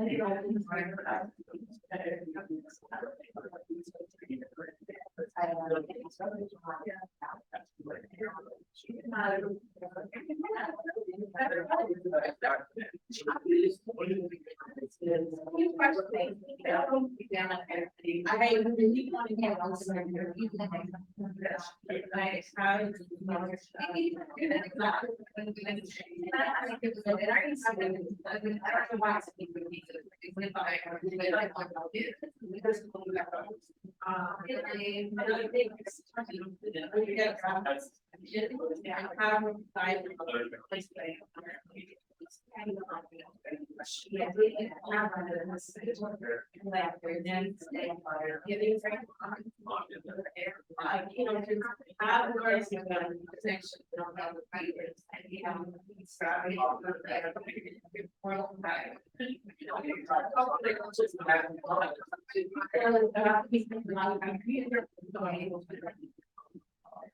Now, I've been to my team. They have.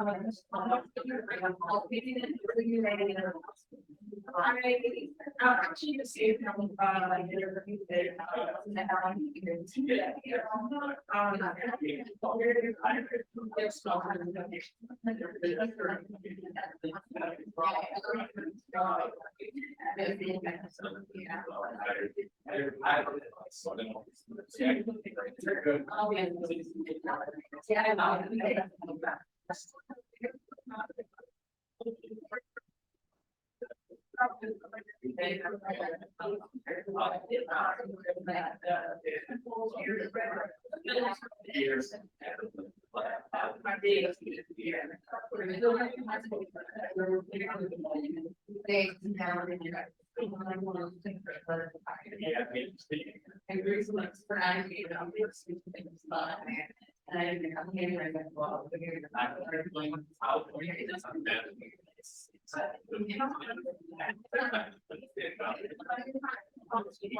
that's what it was.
You guys have to be, yeah. So.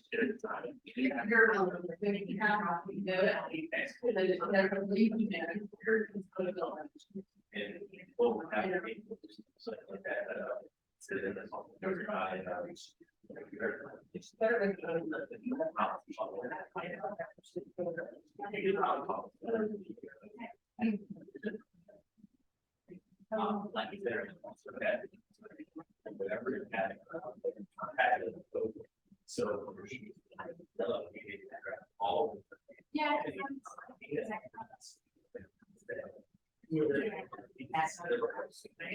that's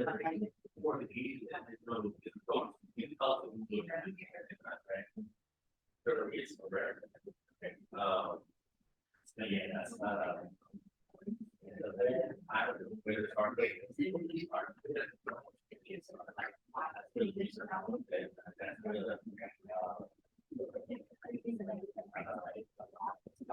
No. Are you saying? Yeah.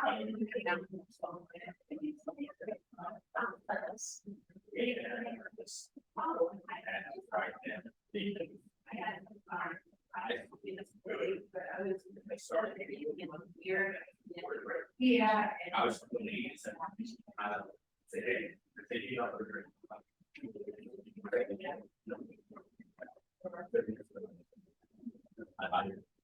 It is pretty good.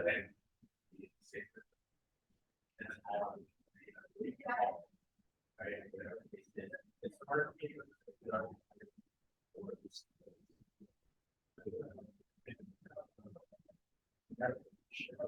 No, No, yeah. no, I do know that, maybe it's providing. Very good. So that's a great book. And should, all that stuff. So I didn't get it. Yeah, no, I thought you came around and stopped the tour. You know, when we started here. Like when we started. Yeah. Yeah, we'll be leaving here in a second, good. I should take you all. Yeah, we'll do next time. My feet still hurt a little. Oh, you bought paint lots. We know that. Oh, didn't we have a whole number from that meeting? I don't know. I don't know. Oh, it's It should have gone. Jet off my here. Yeah, so there's this is here. Well, I will. Shoot for that. And then you can say, here, if I. I have my,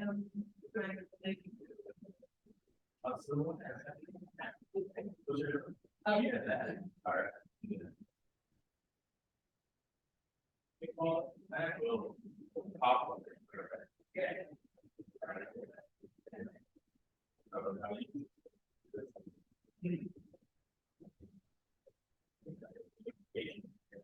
oh, yeah, I should turn on that. Yes.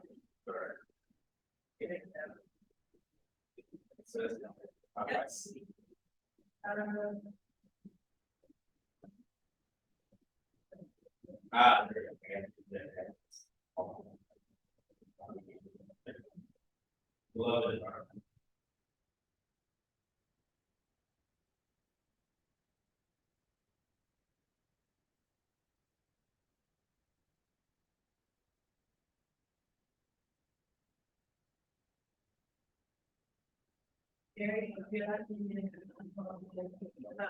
Well, yes,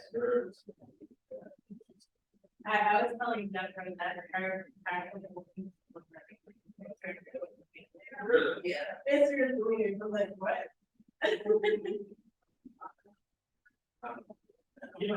Yeah,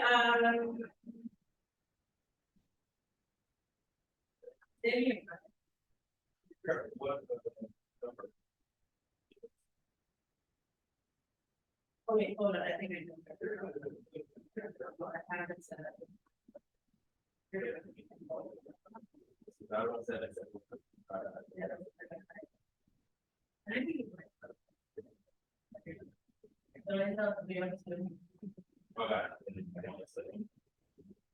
I'm glad because I said, and then, I was sitting here, that's all. So. Really? Yeah.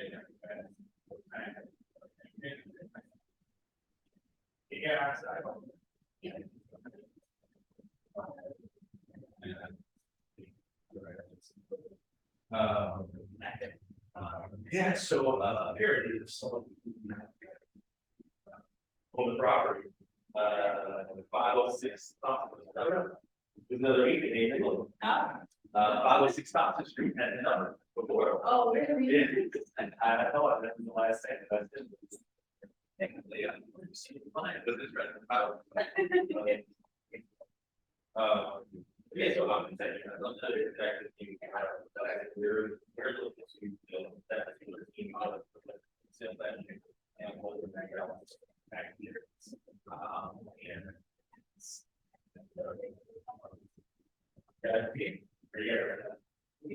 I appreciate it, man. When it's still being from but yeah, so there's no like that. And they can be very simple to, even though they say everything far, it's not. Oh, hey, when I said it, okay, but there's a lot. So, and I looked at that, that's why I said earlier today, well, I don't know if you're interested in competencies build confidence, and confidence is focus. So as you start to study and figure out yourself, then maybe then you learn you keep that and you start talking. You're more confident about the conversation and everything is better. The more confident you are, the more closer you forget. You're going to be willing to work with you. It all starts with right? It all sort of comes to sit down, figure the one thing. Go to the MRA, MRA is something. They're brain, we need to be really for years, so I think that is the sad stuff. I've already you kind of have some numbers already known to your own business, where it kind of make a whole lot of sense. But wait, I just had a really good point. Now it's out of my head. It's a kind of great point about what you were just saying. Oh, the confidence part and the learning part. Gets thrown out there this past week. She said, I knew that my people were gonna be my friends were gonna be my so the first time. She's like, I need to be smarter than the dad that comes on the home inspection if they're ever gonna trust me to do the next team. So she said, you know, like every part of the home, she knows a ton of home inspection that she wasn't involved in, or just has to come and learn how a home works so that when grandpa comes on the inspection, she doesn't get trampled over and lose the deal right then. So you gotta be smarter than the dad. That's genius. Obviously, and I think it's a really good idea. Yeah, I would also take care of it. Right, because remember as realtors, Well, you don't want to step on people's toes or like show up on people. But you want to want to and yes, so understand the basics. Right, it's not our job to know every aspect of the home, here's why, because I also can't share too much information. Or else I become the person, the expert, and then when I feel, when I do so, I'm actually going to response. right. You're not supposed to It's not all over again. So understanding the basics, or just doing a really good job at turning silver into side development. Right, and construction, things like that, so I understand it on my level. When I was a constructor, it's only deals pretty bad, right, stuff like that, right, so. I can have this conversation saying, hey, you know, this is really great, but you might actually and then they go into the process, did it display of right, I'm not an expert with it. This is what I've done with years, and yet I love to share my opinion. That's like your ego aspects. Exactly. That's me putting this down. That's like when you sit down at the goal letter. Right. It's going to go to another companies. Actually, one day, just some of the dirty bottom. Blue ash and say, hey, you already work with other agents that are old, please do not disperse that. Right. Why? Because I don't.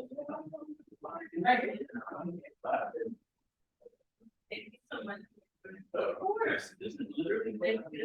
Nice to meet you too. I love to talk about this. So you need to be at home. You know, how long do you do that? I just. Okay, So I'm just not getting really. What is your Saturdays? Saturday. I'm sorry. Saturdays here. Saturday. Are you? One way, one. Are you willing to invest a little bit into your Saturdays and start that?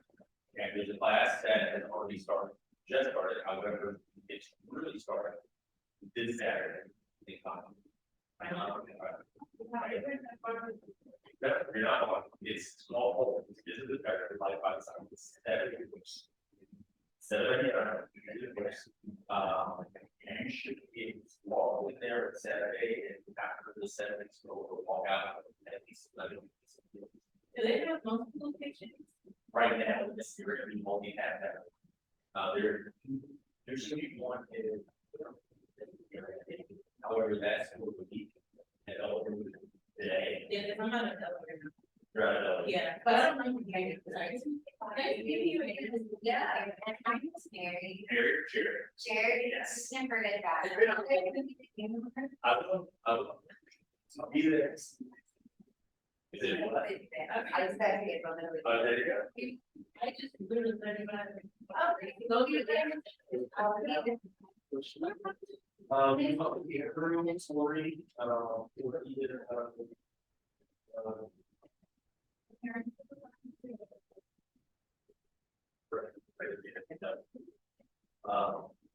It's it's a lot. For you, and the first time you say it. Because you have a lot all. Yeah. But at least it's like connected work, because we're. Oh, I know. No, I know, well, especially in South America, very far, people work well, I had said, wait over, okay, I hear all these, all the scans, I also recognize their names, because the, and if they work with, work it, and person, and they, several, I don't know, understand. They experience with none of their clients. Like, didn't have to bring it there, and everything else is. Yeah. Right. Yeah, I learned to be able to do this part time, and I learned. So. And have to. There, so this day is, the later. There's. She is out of. North Carolina. I think she's around with probably. She does like. Oh, that's like really intense. She's full time. So. She does full time. It's I'll share it. Yeah. Thursday. So. She was.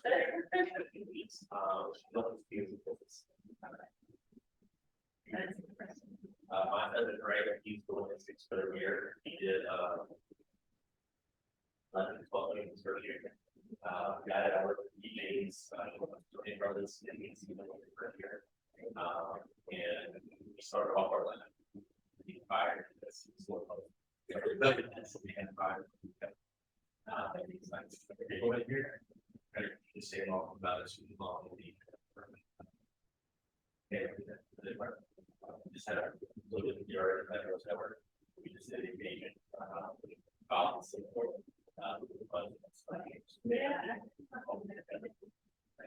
We had a really, really good.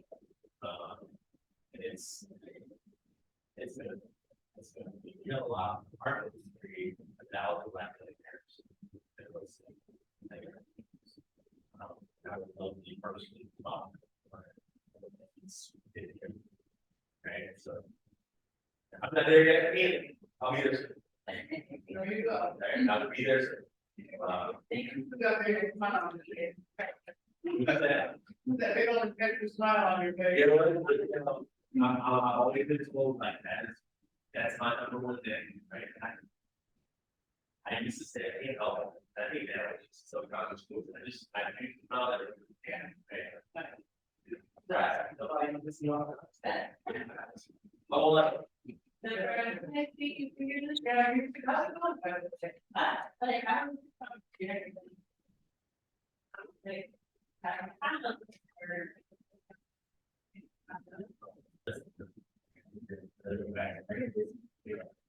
Yeah, well, I'm gonna give you a picture of Gary and I will do.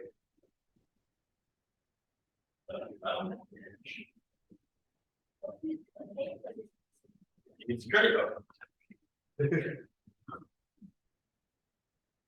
It's critical.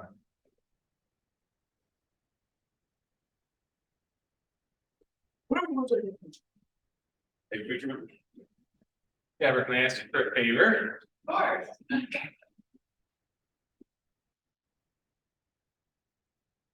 Oh.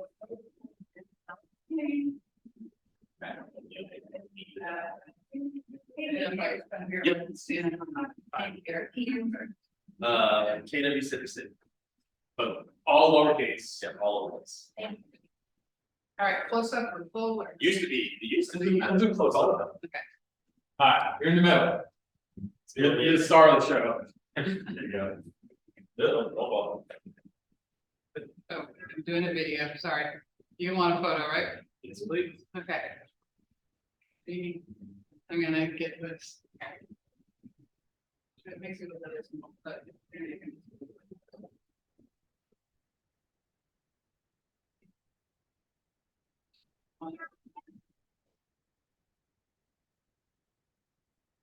I got. Yes. Oh. Let's do. Stats. Good, just everybody gets one.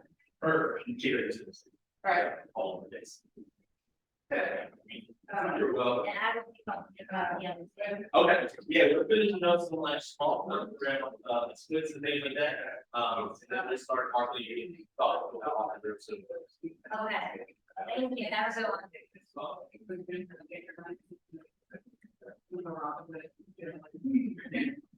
So I've been working for a while. Look at that. Lots of groups.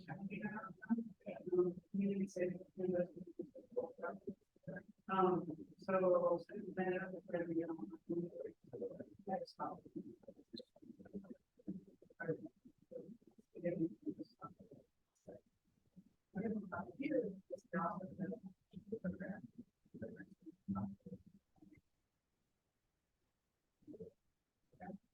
So, yeah. So, I'm trying to. I'm gonna prepare a slide and so that you know it's happening.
Yeah. Then it get on this part. Yeah.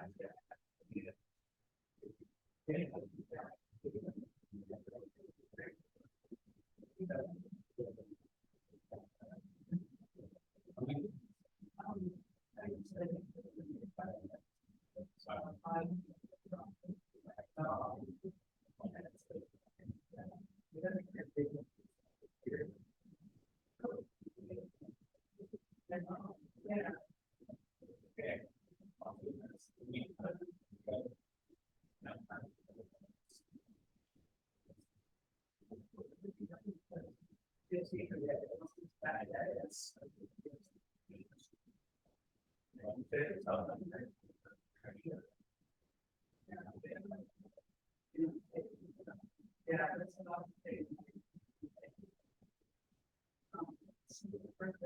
There you go.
Yeah, but I was started already, we were visioning what I'm.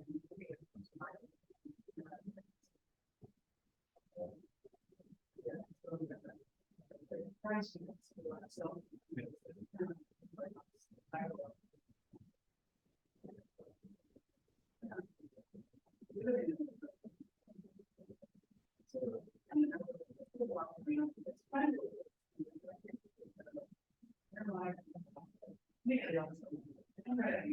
One of the things like that. Because.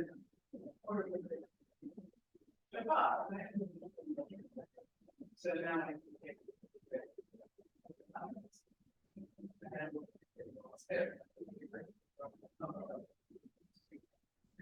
Yeah. Yeah, I want to get rid of it.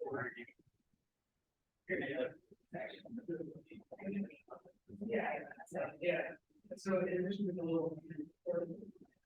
Paper one, so yeah.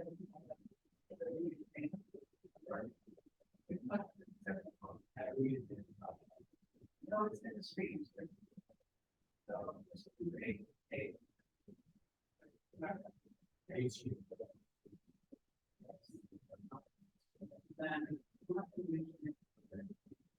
Then we got.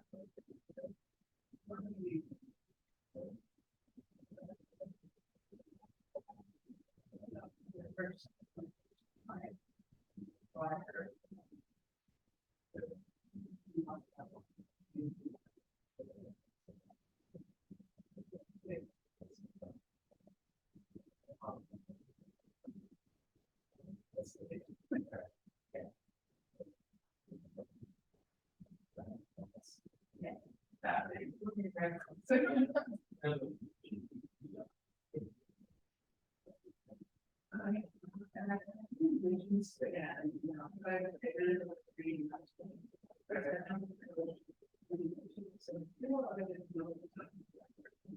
And so the sort of development and. But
yeah.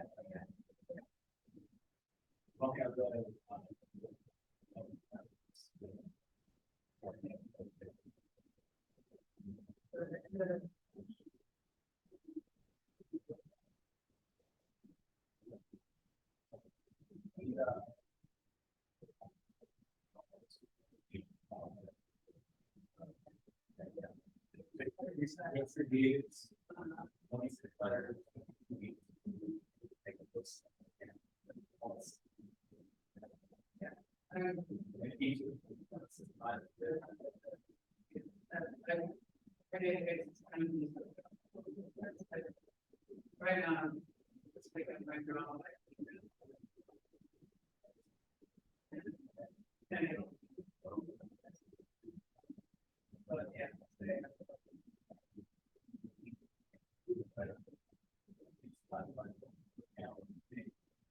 progress, or any, you know, this sort of scan. Yeah, it's very good.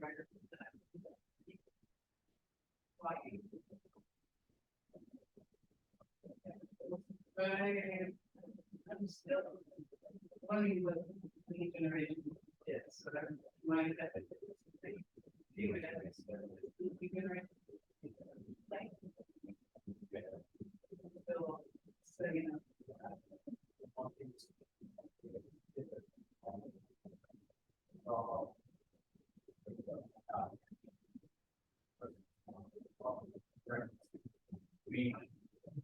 Yeah, it's easy to mark.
Or.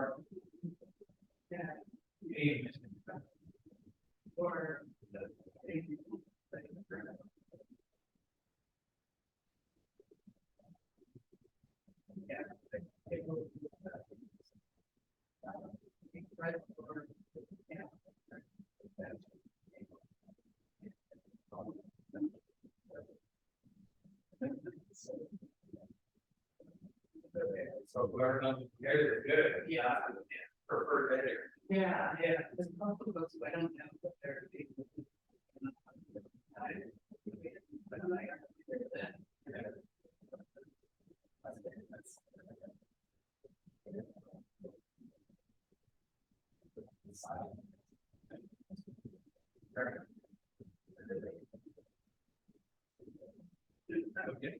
I will.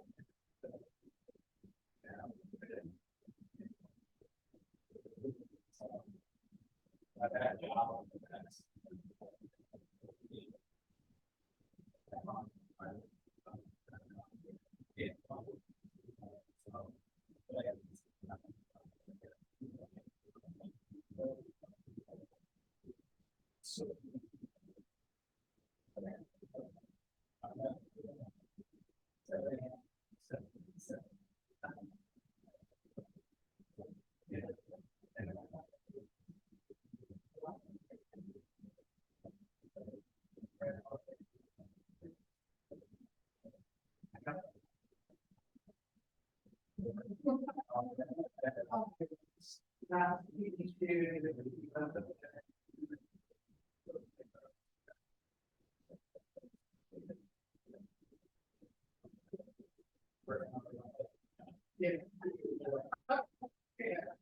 I grew up as a video.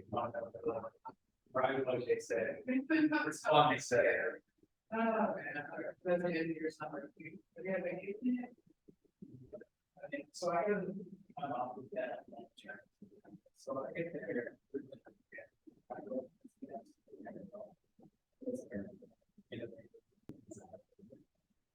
is, it is. Come on, right now. It's like. It does.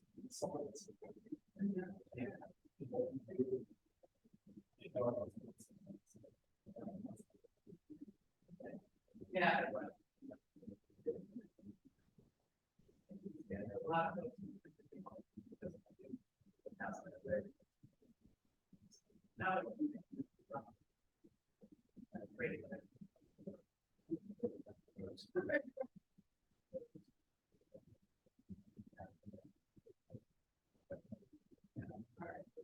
Yeah, I know that.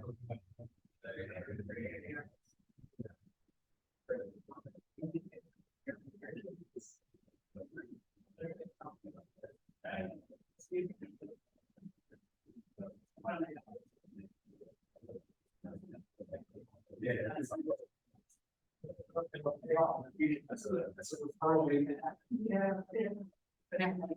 Alright,